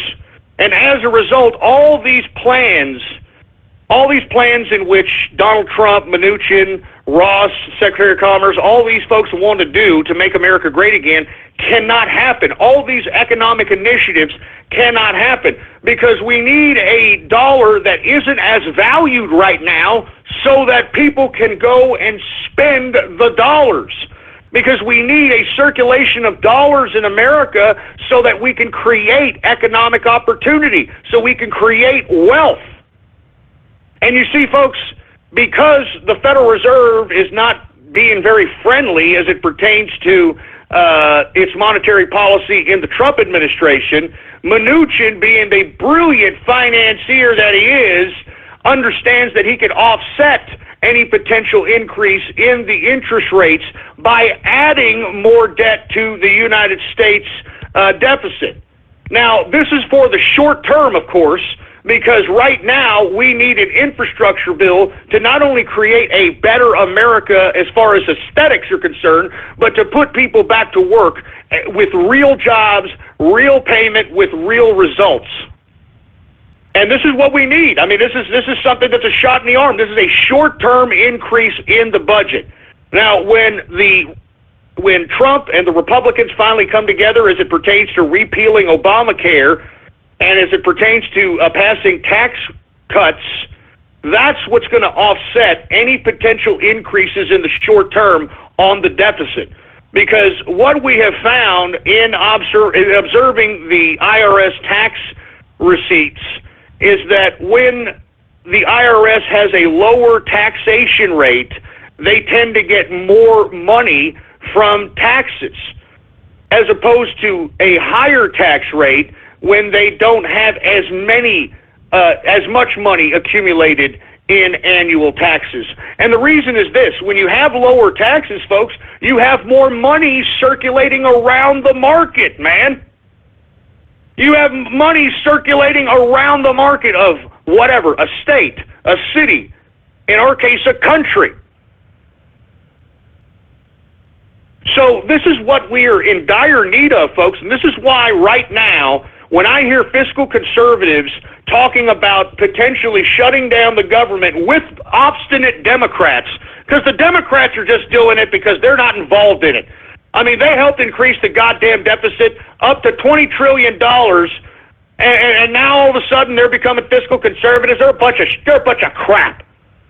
So we need to put it on these fiscal conservatives that, hey, you idiots weren't there when Barack Obama accumulated $10 trillion plus on the United States deficit, more debt than all the presidents before Obama combined. Why all of a sudden are you finding it? All of a sudden, why are you finding the testicular fortitude to stand up and talk about debt now? In my view, folks, I think that we do need to increase the spending of the government right now for the short term. This will offset, folks, the potential of the Federal Reserve creating more value in the U.S. dollar by increasing interest rates.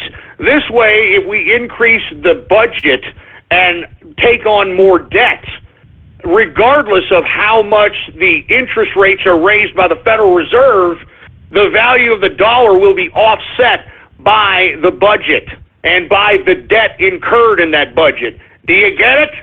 That's why Mnuchin is the Secretary of Treasury. This guy knows money.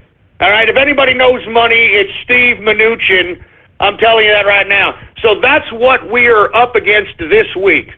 If we have a government shutdown on Friday, it's because of a bunch of dumbass Democrats who are just trying to be a bunch of obstructionists, and we've got supposed fiscal conservatives that are just trying to virtue signal when they were nowhere to be found when Barack Obama was just having a blank check and blowing cash and putting it in his cronies' goddamn freaking pockets.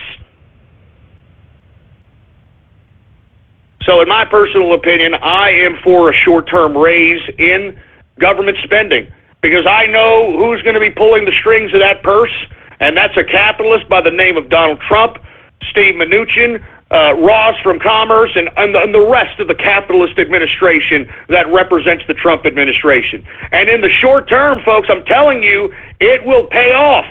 It will pay off because the infrastructure bill will supply real jobs. It will create a better aesthetic for our country, create better roads. It'll create better infrastructure, airports, the works. And we need it now more than ever. Anyway, folks, we are now in the third and final hour of the True Capitalist Radio broadcast. And, of course, I am your host, the man they call Ghost. And once again, folks, I want to thank you very much for tuning in with me. Before we get started on anything else, I'd like to remind everybody to please spread it around, spread it around, spread it around like wildfire. And let everybody know that True Capitalist Radio is in effect and in the house. And we are live every Monday through Friday, 4 p.m. Central Standard Time, right here on the official website of the True Capitalist Radio broadcast. And it is blogtalkradio.com/ghost. That's blogtalkradio.com/ghost. And of course, if you have not done so, please follow us on Twitter and on Gab. Gab, of course, is the Twitter alternative. You can follow me on both of those social media websites under the name Politics Ghost. All one word, no underscores. Politics Ghost is the name to follow. Now, with that being said, folks, let's go ahead and move on to another subject matter. Let's hope that there is no government shutdown on Friday. Let's hope, and I would advise you all to pressure your Congress people. Tweet at them, Facebook message them, email them, call them, fax them, and tell them that you want results. You want results. You want a tax cut. You want health care reform. You want the repeal of Obamacare. You want to see America's infrastructure rebuilt. You have to go and tell these sons of bitches. If not, they are going to do whatever it is that they want to do. I'm just saying. I'm just saying. And with that being said, let me move on to the next subject matter, all right? Let's talk a little bit about Donald Trump and this meeting coming up April 25th. Let me go ahead and retweet this. I tweeted this about 12 hours ago. Just goes to show you how ahead of the game yours truly is. They're just barely reporting on it right now. I'm talking about the mainstream media here. Donald Trump plans a humongous meeting in the White House on April 25th, and it's going to comprise of members of the Senate and members of the United Nations Security Council. Now, this secret meeting that is going to take place in the White House, let me go ahead and retweet this one more again. This, in my view, is a declaration of war meeting between the President of the United States, the Senate, and now the newly invited United Nations Security Council on North Korea. And I think that something could happen to North Korea as soon as this week.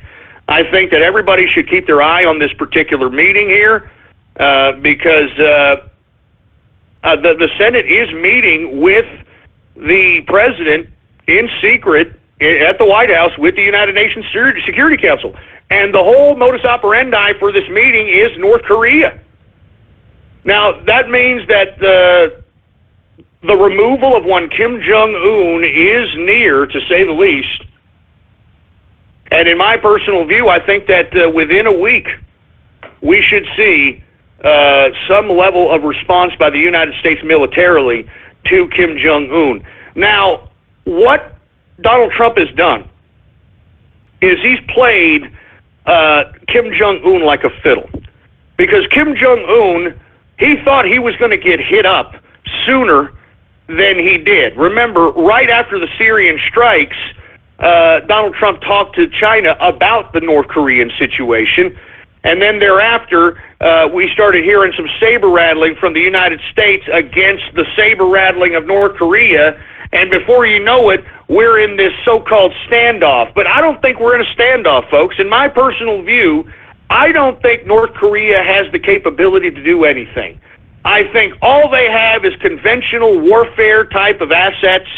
I don't think that their ballistic capability is even close to even coming to anywhere near mainland America or even Hawaii for that matter. I think that the ballistic missiles that they showed off in their parade recently were complete phonies. I think that they were fakes. They were props as far as I'm concerned. And in my view, if they do have nuclear capability, it is the equivalent of a dirty bomb. It's the equivalent of a dirty bomb. I don't think that they have full-fledged nuclear capability. They may have some enriched uranium, but in my view, I think that their nuclear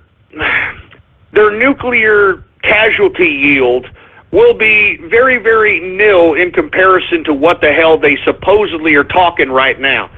Now, at first, once we started saber-rattling towards North Korea, remember Kim Jong-un was talking about, oh, we're going to nuke America. We're going to nuke America.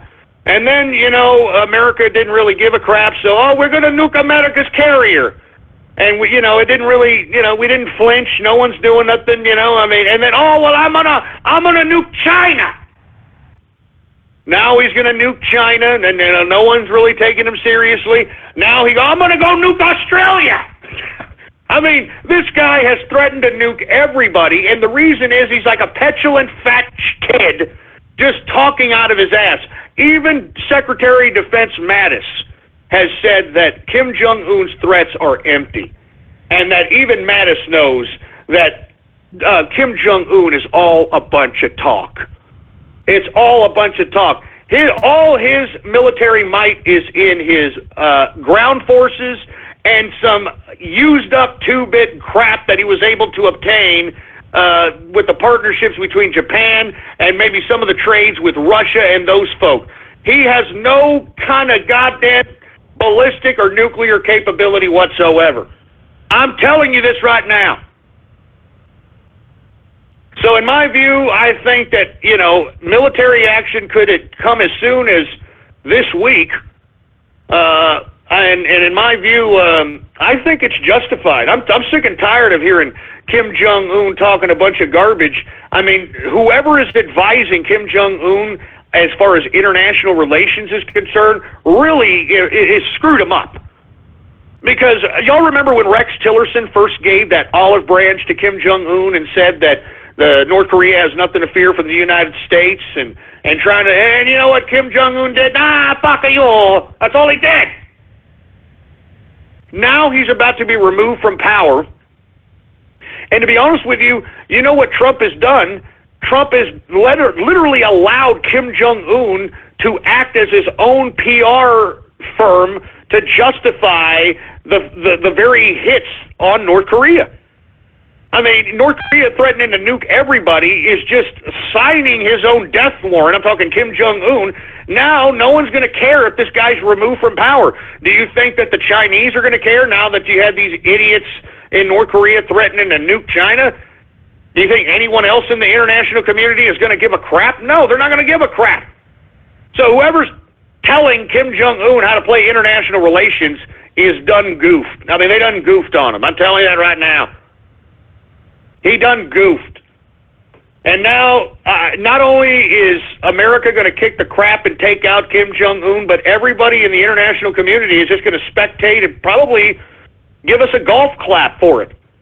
Give us a goddamn golf clap for it. So anyway, with that being said, President Trump to have a meeting with the U.S. Senate and the UN Security Council in the White House. This is a private meeting on North Korea on April 25th, so we shall see the culmination of that meeting. But in my view, that's a declaration of war meeting.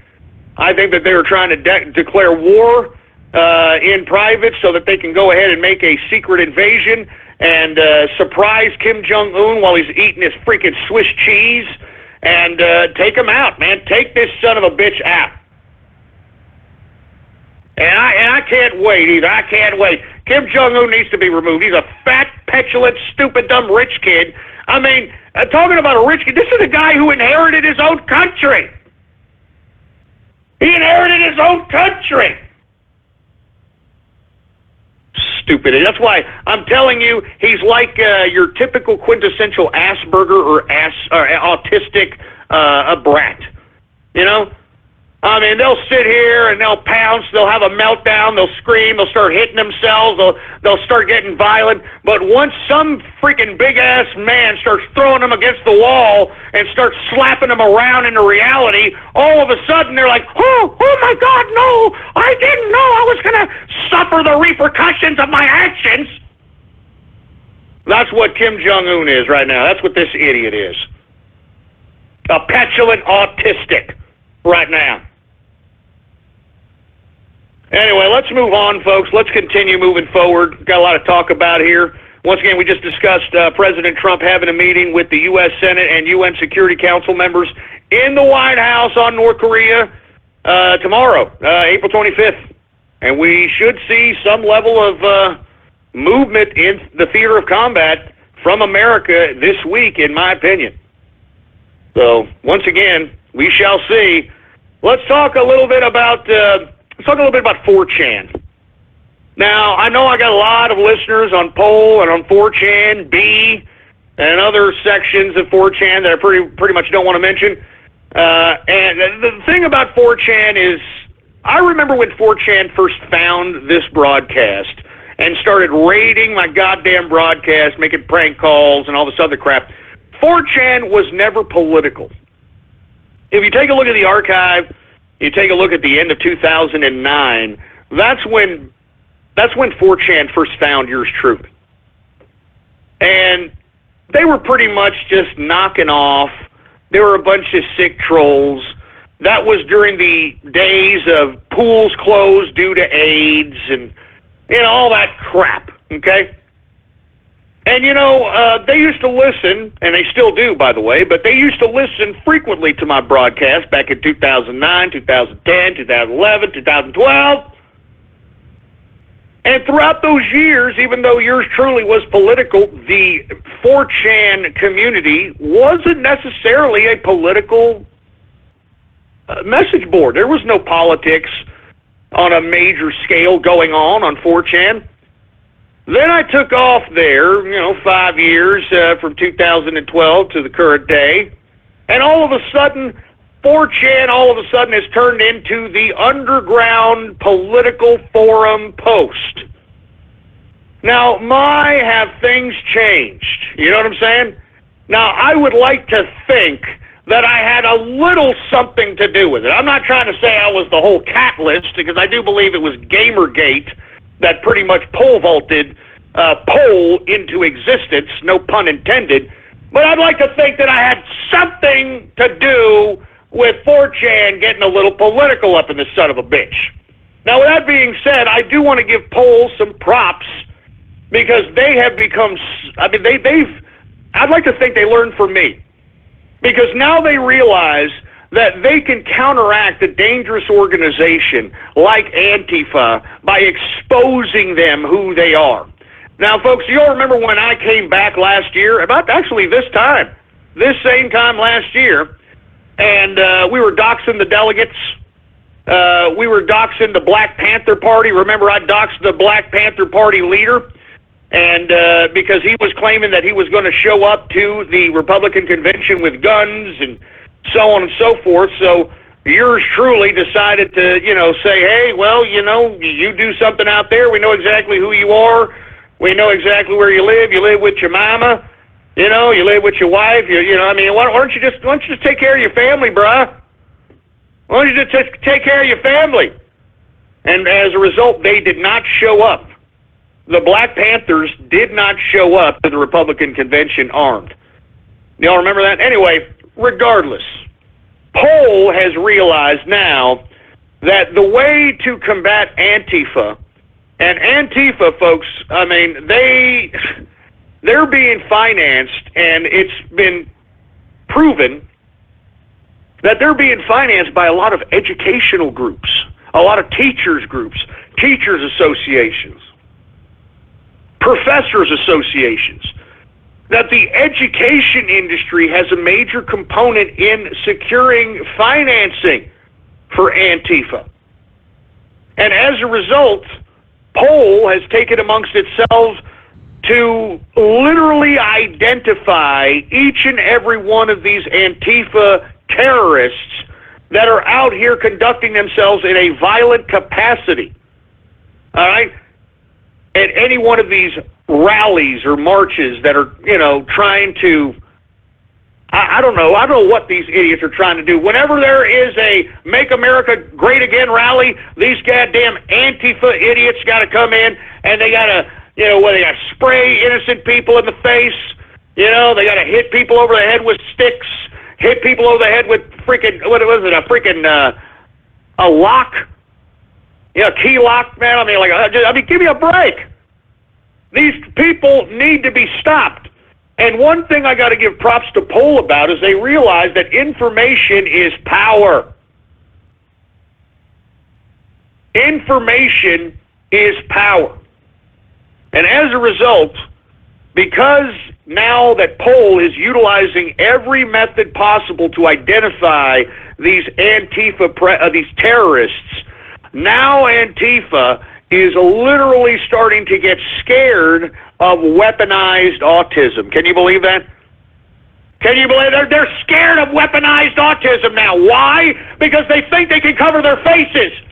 They think they can dress in all black. They think they can go out and commit acts of violence anonymously, but by God, we're going to find them. And by the way, if we do find them, and we do locate them, and we do know who they are, and we do know who is conducting the violence, we should go at them full throttle. Full throttle! Everything the internet has to offer, all the troll aspects of the internet should be thrown full throttle at these Antifa terrorists. Because, I mean, look at what they're doing to our country at this point in time. They're sitting over here trying to claim that they're anti-fascist when they are literally implementing fascist-style tactics to get their point across.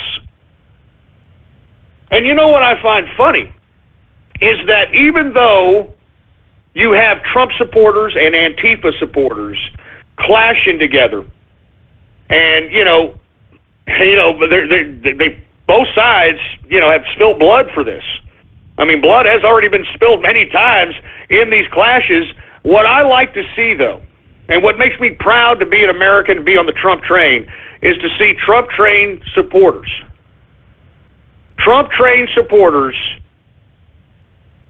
helping hurt people that were Antifa. I've been seeing pictures of Antifa. They're all bloodied up and they're on the floor bloody, and you know who's helping them? Not their Antifa buddies. No, people on the Trump train. And people telling them, are you all right? You okay? I mean, why are you doing this? Is this worth it? That sort of thing, man. So, I mean, that's the difference, man. That's the difference between the Trump train and these terrorists and Antifa. I mean, those of us on the Trump train, I mean, the only reason that we're combating violence with violence is because these Antifa terrorists are committing violence for the sake of doing it. There is no political foundation in the back of their violence. It's just nothing but a bunch of virtue signaling crap. It's a bunch of attention whoring. That's all it is. There is no end game for what they're advocating. They just like advocating violence, and they like having cameras being pointed in their direction and basking in the chaos that they help cause. That's the basis of Antifa and these leftist organizations. I mean, all these organizations, they just want to antagonize chaos and bask in their success when the media covers it. That's why I'm saying, folks. That's why I'm saying, what Poll is doing makes me proud, to say the least. And let me tell you something. I want to give props to 4chan and Poll. Even though, y'all come at me many times, I know how the trolling thing works. But you guys have made me more proud in the past 2 years than I probably could have ever imagined. And the reason I say this is because of this. I never thought I'd ever see 4chan all of a sudden becoming a political force. When they found me in 2009, 2010, 2011, they weren't political. They weren't political, man. It was all about trolling, pools closed due to AIDS, and memes like barrel roll and all that crap. Now it's about politics, baby. And it's about, exposing the hypocrisy that is leftism. It's about exposing the hypocrisy that is leftism. And I want to give props to Poll, man, right now, man. I'm going to tell you this right now. You have amazed me beyond my own expectations of Poll. And I just want to say cheers to everybody who has partaken in Poll.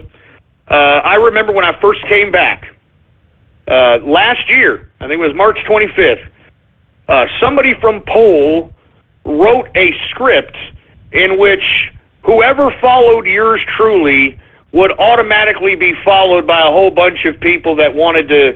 I mean, it was just brilliant, man. I'm really, really proud of what Poll has accomplished.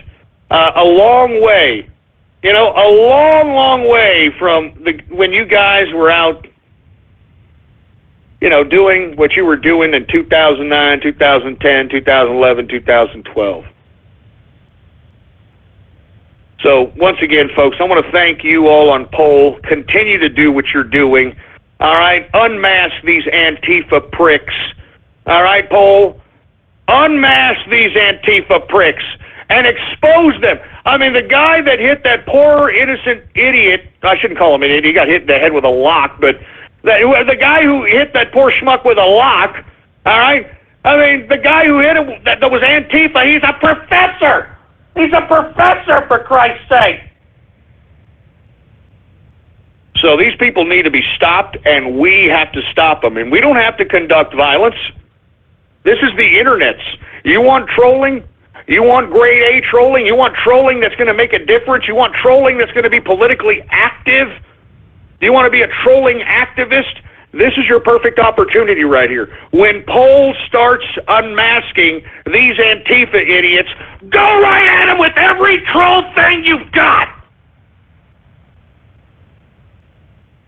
Go at them with every troll strategy that you can concoct, for Christ's sake, man, so that these Antifa pricks, they won't go out there to these events. They won't conduct themselves in violent activity because they'll be afraid that they'll be exposed. They'll be afraid that they'll be televised. They'll be afraid that they'll be unmasked.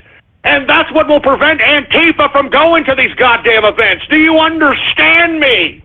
Information is power. I've always told you all that. I've always told you that. I've always told you.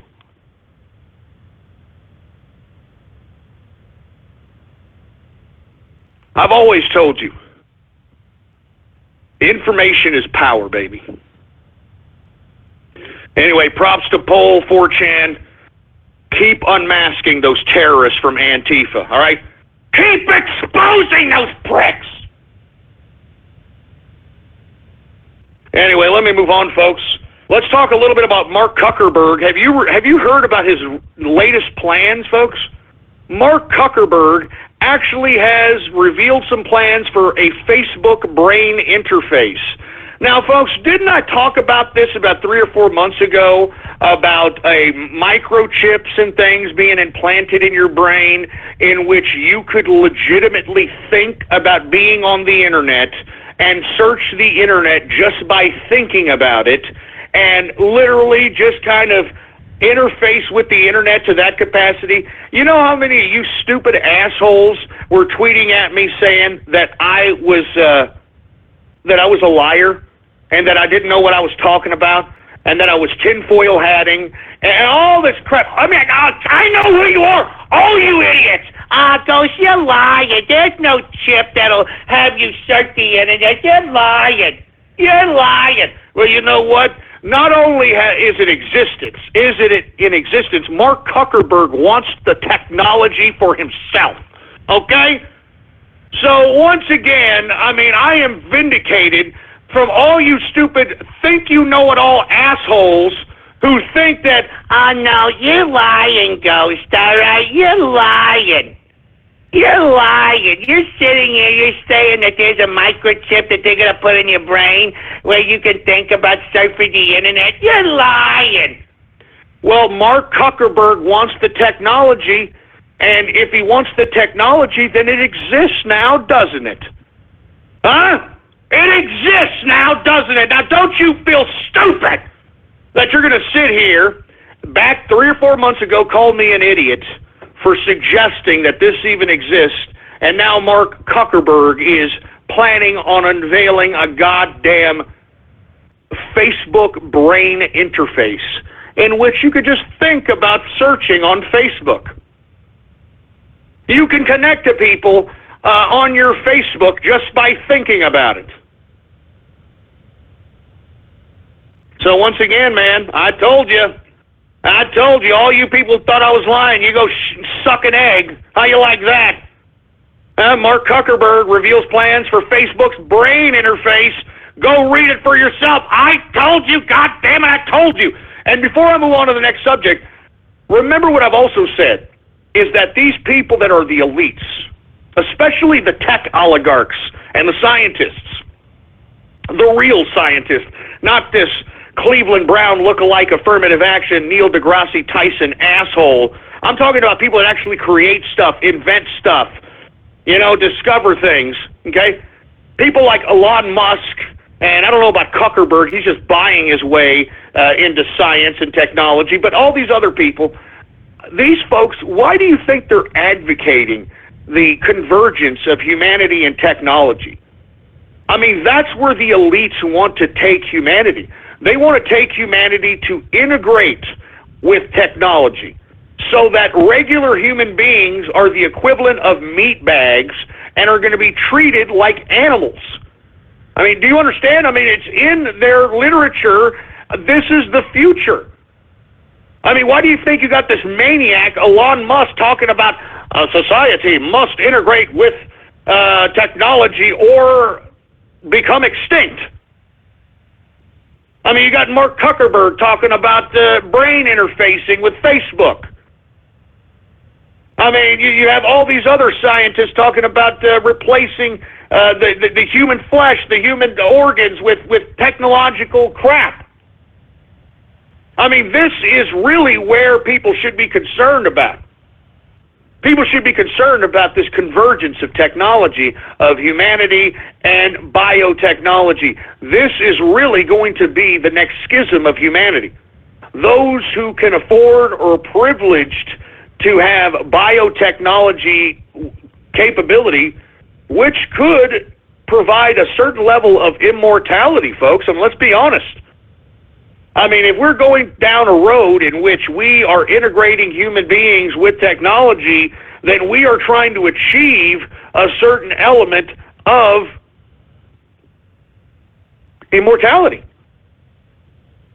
You know what I mean? Immortality.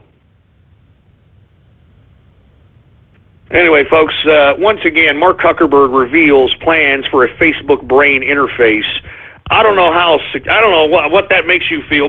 I'm sorry. It makes me feel a little uneasy that you've got an asshole like Mark Zuckerberg not only knowing about this technology, but having enough money to pay for it and buy it for himself.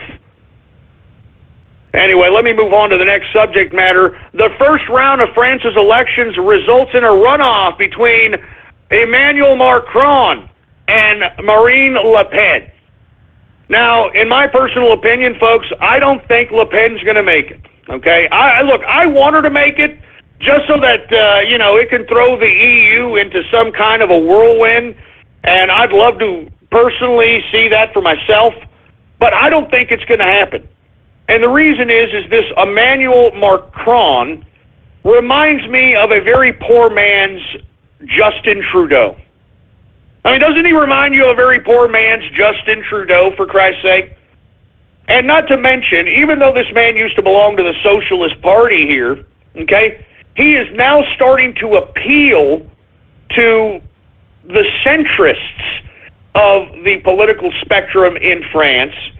And it's gotten to the point where every major political establishment, every political figure in France is telling the people to vote for Emmanuel Macron. Now, whether or not that's going to win the election, I have no idea. But according to the preliminary polls, and you can take with that as what you wish, they've got Macron beaten. They've got Macron beating Le Pen by almost over 20 points. So we shall see in this runoff. I believe that the runoff election is going to be, I believe, in the first week of May, if I'm not mistaken. And we shall see. Now, we've got Le Pen already going after Macron. They're already playing the dirty politic tricks. Now, the reason I don't think Le Pen is going to make it is because she has done way too many gaffes. Way too many gaffes for her to be accepted in the general French populace. Now, of course, we go back to the whole Jewish comment in which she talked about how there were no French people who rounded up Jews during the invasion of France by Germany, which was not necessarily accurate, which pissed a lot of people off, and, that was a little bit of a gaffe, to say the least. I think another thing that made her look like a complete and utter non-independent person was her going and visiting Vladimir Putin at the Kremlin. I mean, she physically went and talked to this guy and, I took a picture with this guy and that sort of thing. And, only a dumb woman would do something like that, because this just, the optics on that doesn't look very, very good. The optics makes it look as if Le Pen is much like, Mike Cernovich and Alex Jones in relation to this Russia scenario. They think it's real funny. They think it's a real joke. They think it's funny that, look, I'm reading a Russian book. Look at this. Hey, look. Hey, I'm interviewing Alexander Dugin. Look at me. I'm a KGB agent. I mean, making a big joke out of it, when in actuality, the West's mainstream media is putting Putin on this super hacker pedestal. On this super hacker pedestal, for heaven's sake, and the optics on that just doesn't look very good. It looks like, in the regular everyday Joe croissant's eyes, that she may be colluding with Russia, because that's what the mainstream media has been saying, for the past, I don't know how long, for Christ's sake, man. So, in my view, I think that she's not going to win, and if she does win, I don't expect much from her. What is she besides an anti-immigration candidate? Really? An anti-EU candidate. What's going to happen to France if they leave the EU? They're still stricken with, I don't know how many freaking Yehudis in that country. What's going to happen with them?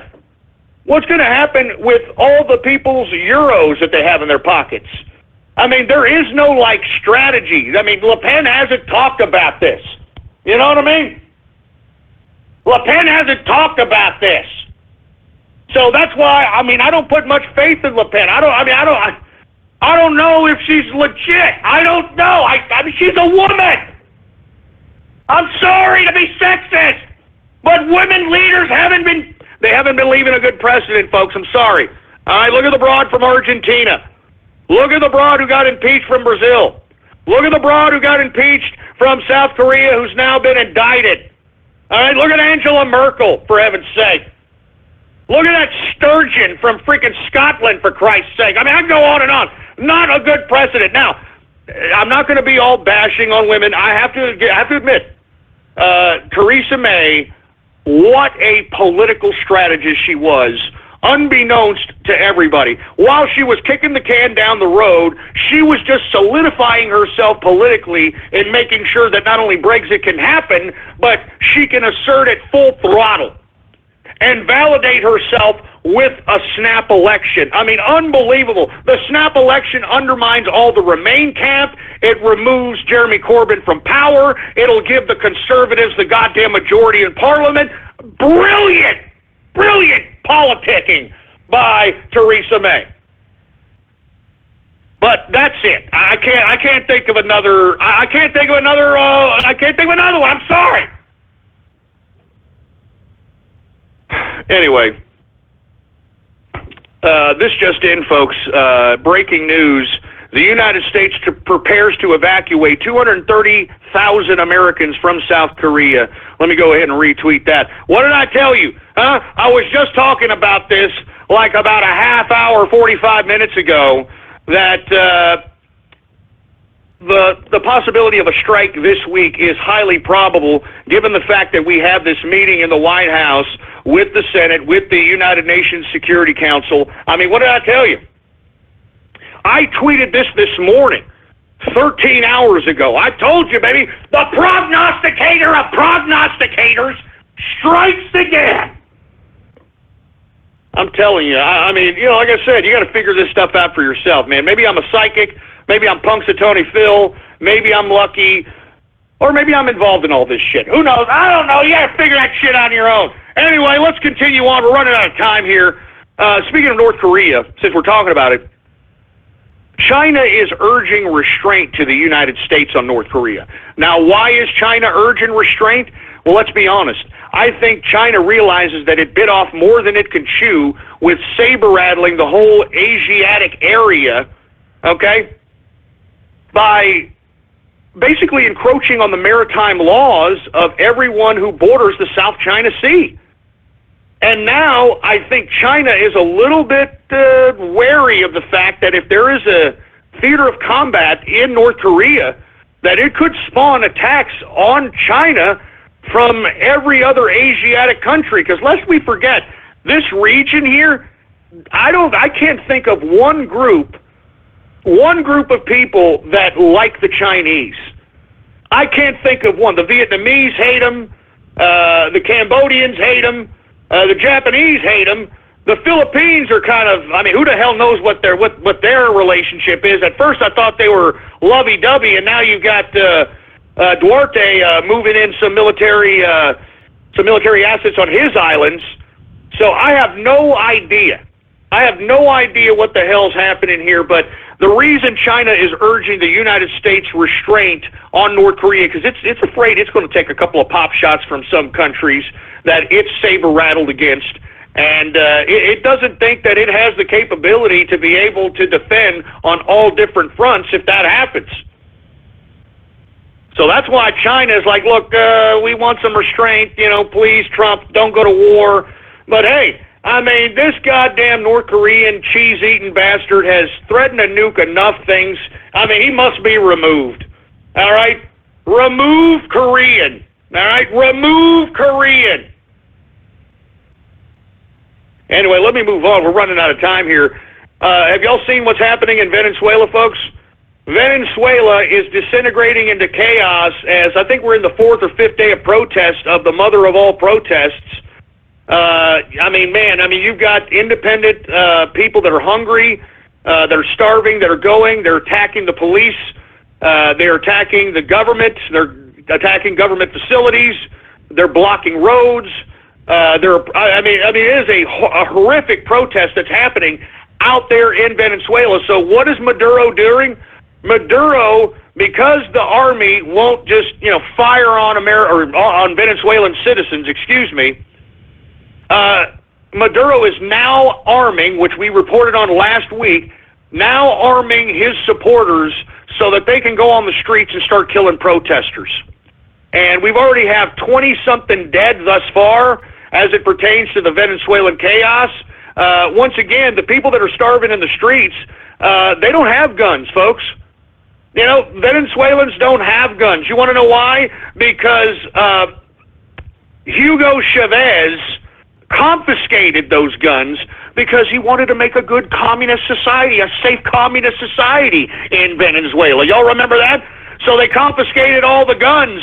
So now the people that want to overthrow the Venezuelan government that is starving them to death, they can't fight them with any weaponry outside of forks and other type of, knives, other type of weaponry to that capacity. And meanwhile, you have Nicolas Maduro arming his supporters so they can go out there and start killing people. I'm serious.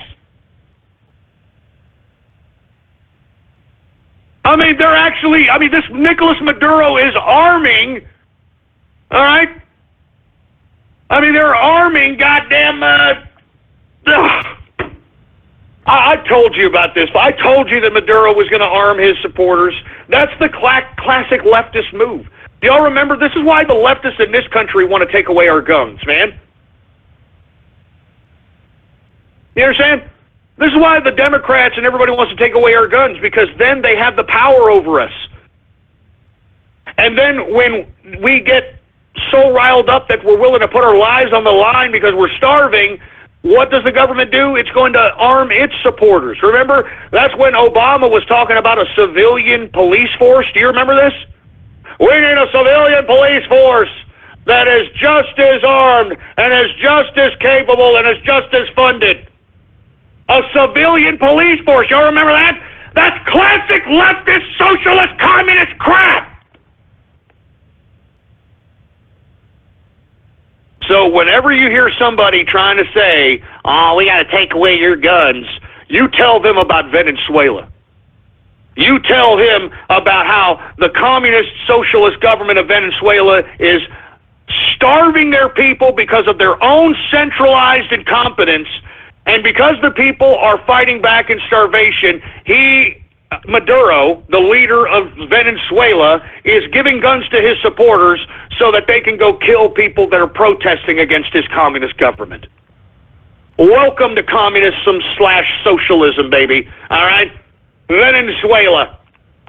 Anyway, moving on to another subject. Top Afghan defense official resigns after a major attack in Afghanistan that killed over 100 troops. Now, this attack in Afghanistan, folks, was in response to the mother of all bombs. And to be completely honest, this is not good, considering that an Afghan defense official, which is supposed to be one of the officials of the Afghan governing authority, is quitting because of this particular attack. It just goes to show you that these Yehudis are far from stopping the fight, to say the least. All right? But at least we've got General Mattis, Defense Secretary Mattis over there, assessing the situation and seeing what's going on in Afghanistan. If you want my personal opinion, I don't know what the hell we're still doing there, to be honest with you. I have no idea what the hell we're still doing there outside of guarding poppy fields, which is really what we're doing, folks. That's the whole reason why we're still there. We're guarding poppy fields. Why? For the pharmaceutical companies. Why do you think we have this heroin epidemic that's happening in our country? It's easier to get heroin than it is marijuana in some cases, and marijuana is legal in some states.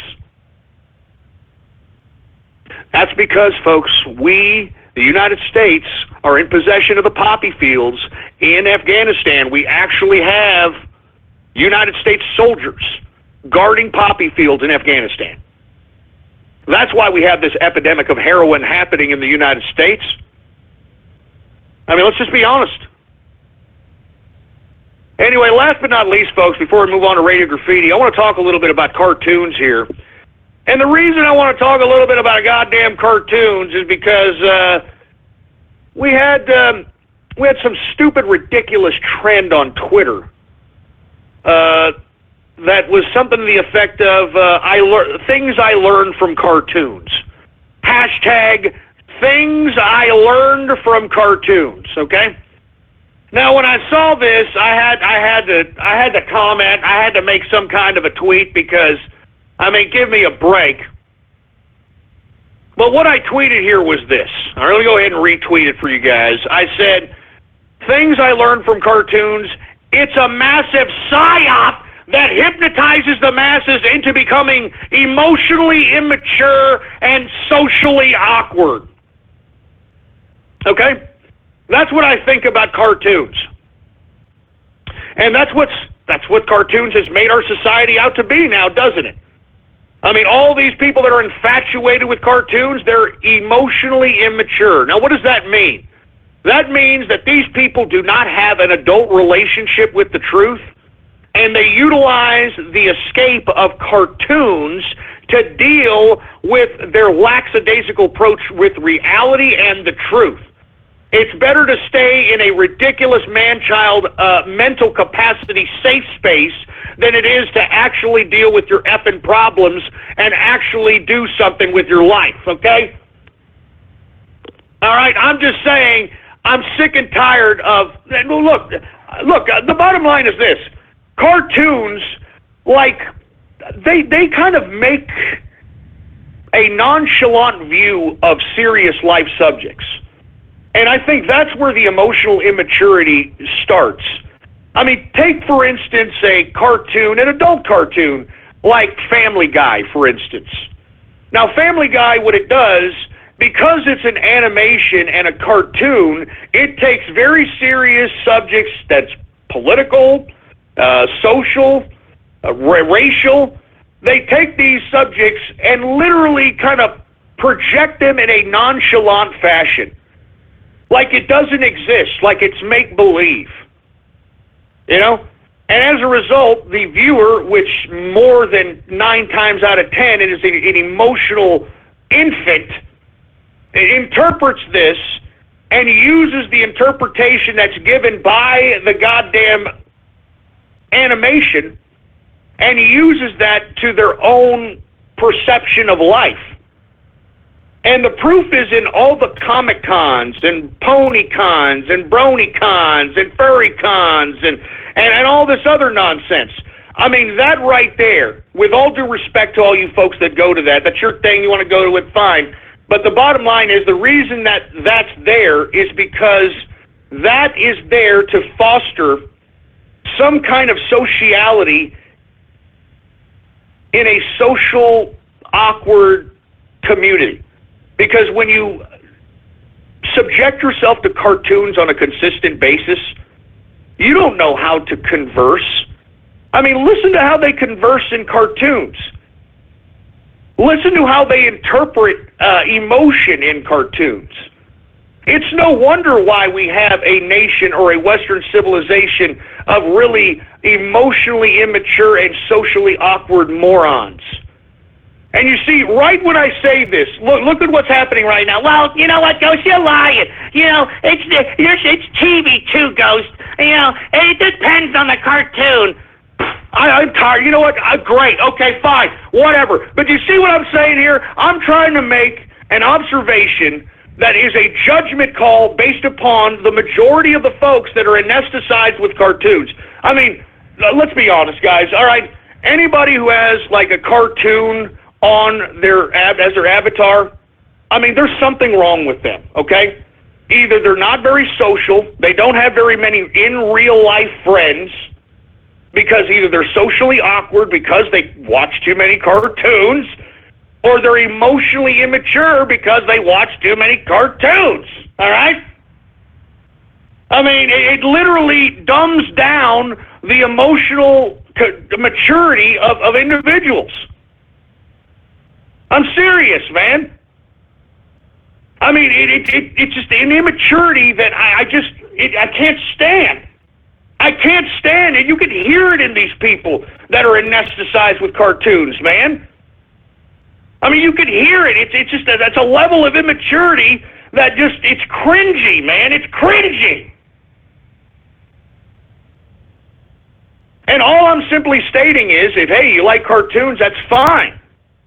But be able to differentiate within your simplistic brain that is a drawing and it's make-believe and some idiot is doing a voice behind it. That was pre-scripted. It's not real.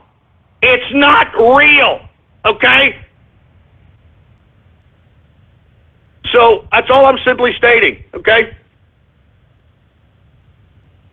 That's all I'm simply stating. And you know, I'm just saying, and look, people are saying, your Twitter cartoon, your Twitter pic is a cartoon. Yeah, you want to know why I have to do that? Because you fucking idiots. I'm sorry, you people are immature fucking morons. I'm sorry. I mean, I have to do it like, hey, look at the cartoon, look, look at the cartoon, I'm sorry, man. I'm serious. I mean, do you think... I mean, look, I don't want to talk about this anymore. I'm going to say something I regret. But the bottom line is that why do you think I've got a cartoon avatar, huh? Because that's what people listen to. That's what people listen to. Jesus Christ. And look, you know, people are trying to make a freaking debate here in the inner circle chat like, hey, you know, cartoons don't determine your life. Oh, yeah? Why is there fucking BronyCons, asshole? Huh? Why are there Comic Cons? Why are there Furry Cons? I mean, you can't say it doesn't determine your life when you're out here making yourself like a goddamn man-child. You know what? I'm done with this crap. You know what? I don't care. You know what I mean? I don't really care. You all go and be a bunch of man-children all you want to, for Christ's sake, man. As far as I'm concerned, I mean, if we're in real life, I mean, don't expect me to be like, hey, man, you're my homie. What's going on, baby? Yeah, when you're out here carrying a freaking My Little Pony doll or some shit, man. I'm sorry. I'm sorry, man. I'm a man, for Christ's sake, man. I'm a man. All right? Jesus Christ. And somebody says they have BronyCons and Comic Cons so people can socialize. Really? I've seen BronyCon, man. Ain't nobody socializing out there. It's everyone, you know, in this mesmerized idea of ponies assemble. I mean, just the cringiest shit I've ever seen in my life. And all I'm simply stating is, grow up already, man. Jesus fucking Christ. Anyway, I'm tired of this crap. Let me move on. We got like 8 minutes left. Let's just take some fucking radio graffiti, because I know that's what you cartoon fetish idiots want, and you're circle jerking your goddamn pecker shafts too anyway. All right? So let's go ahead and get the goddamn radio graffiti, so all you goddamn idiots who are claiming that, no, the cartoons don't do that, Ghost. Cartoons don't do that. Jesus Christ, man. Anonymous radio graffiti. We've got pylons, radio graffiti, the serious triangle in the inner circle. You know what we're doing? I'm telling you what we're doing. We're pulling money together. We're going to start our own group. This is the ghost group that I'm getting together, man. We're going to go out. We're going to shoot Dark East with the murder, of course, man. We're gonna be like freaking KKK, baby. We're gonna be like Moon Man, baby. You understand what I'm talking about? I mean, you're gonna be reading about it. You know it, and I know it. Yeah, real funny, ass crack. Real funny, you stupid moron. Anonymous radio graffiti. Everybody's doing a brand new ghost dance. I know you can still like it if you give it a chance now. My friends of guys dancing with me, along with two men, hey, better than three. So come on, do the kiss I wear with me. You're gonna swing your hips down. Come on, go deep, jump up, cool down. We're gonna think you got tonight. Whoa. Now that you can do it, let's make it a trend now. What the hell? I don't get what the hell that broad was singing about. Can somebody explain that to me? 352 Radio Graffiti. Scarlet Moon. Radio Graffiti. Neil deGrasse Tyson. Let's just go ahead and get this. The possibility of a major impact on Uranus. Right now! You like that? I'll take you a trip to the woodshed. Here. Yeah. Yeah. Here. Yeah. Yeah. Yeah. Yeah. Here. Yeah. Yeah. Yeah. Man, you son of a bitch. Son of a bitch. Freaking racist, man. Freaking racist, man. Good God. That's racist, man. Oh, my God. Give me the freaking...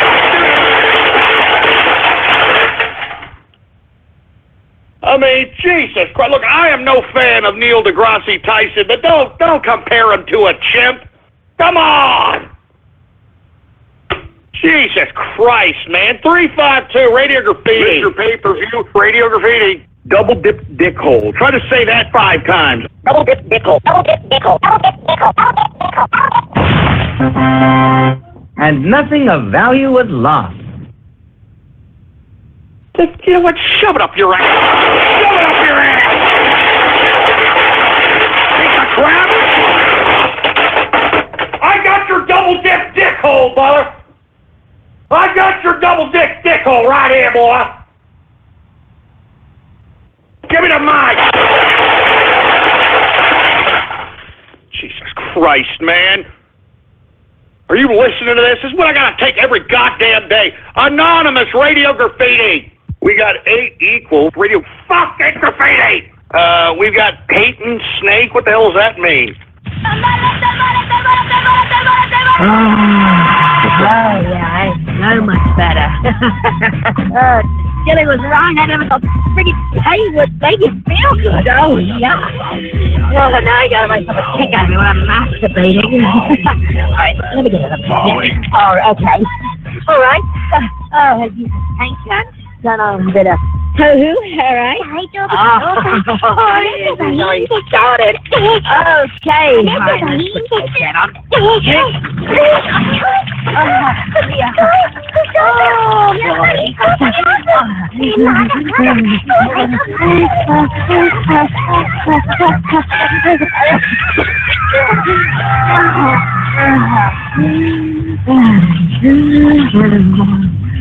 Oh, God. That's a lot of white sauce around me. What the hell? I swear to God, it's not me. It's not what it looks like, please. Boy, you better not be, man. Oh, I can sleep naked. It's not what it looks like, I swear. You know what? You know what? God damn it, come here. Please, not the belt. Please, not the spiky belt. I'm gonna have to take you to a trip to the woodshed and whip some digital ass. Yeah! Yeah! Yeah! God!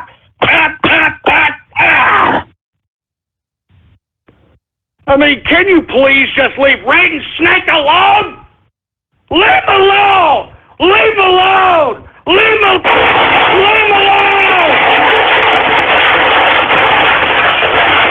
Freaking asshole! Look, stop making fun of Raiden Snake, man! Stop making fun of Raiden Snake! Give me the mic! Stop making fun of goddamn Raiden Snake. Hey, Raiden Snake, are you there, man? Yeah, I am, Ghost. What the hell was that? I mean, I have to ask you again. Why? Why are they doing this, man? Well, they just don't like me being blunt and telling the truth, like I said on Saturday. You know, they just think it's funny, just same old shit, time and time again. Do you have anything to say? Because I hate when they do this and you're just not on the horn and you have nothing to say. I'll give you the floor. Say something. I mean, please emphasize your disdain for this crap. I mean, it's just getting pathetic, man. Seriously, I mean, it just tastes the piss. It's boring. I mean, it's pathetic. And people think it's some sort of kind of sick joke. Well, I don't find it funny. It's just boring. I mean, it's just the same old crap time and time again. I know, Raiden Snake. My apologies, man. Look, it sounds like Raiden Snake is a little teary-eyed, man. And you know what? I don't blame him. It's because of you, troll terrorist. It's because of you. Jesus Christ. 647 Radio Graffiti. Raiden Snake. Same old shit. Raiden Snake. Same old shit. I am your host, the man they call Ghost. I'm a goddamn racist. I'm a goddamn racist. I am your host, the man they call Ghost. That pretty bastard. I am your host, the man they call Ghost. I'm a goddamn racist. I'm a goddamn racist. I am your... You know what? You know what? Screw you. Screw you. Screw you. I just freaking said that, you son of a bitch. I just freaking said that.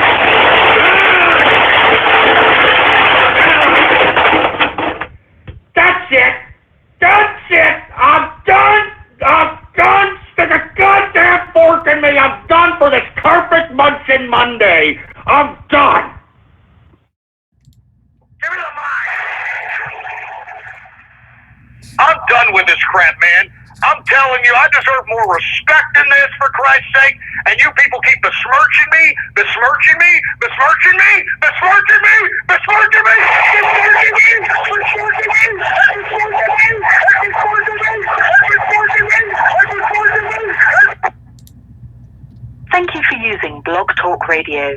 Goodbye. And that's all, folks. That's it for on the show today, guys. Right here at the end. Thank you guys for listening in for another installment for True Trappers Radio episode number 495. Right here in the BNs. Right now, I'm going to have to go ahead and do my other string over there in the BN Theater. If guys, whether to be in YouTube, go over to the BN Theater. Links in the descriptions right there. And before that, make sure to follow me on Twitter at Red Network or Politics Ghost. We do updates of all sorts. And also, if you're new to this channel, make sure to subscribe as I do the TCR shows every day, relaying Monday to Friday.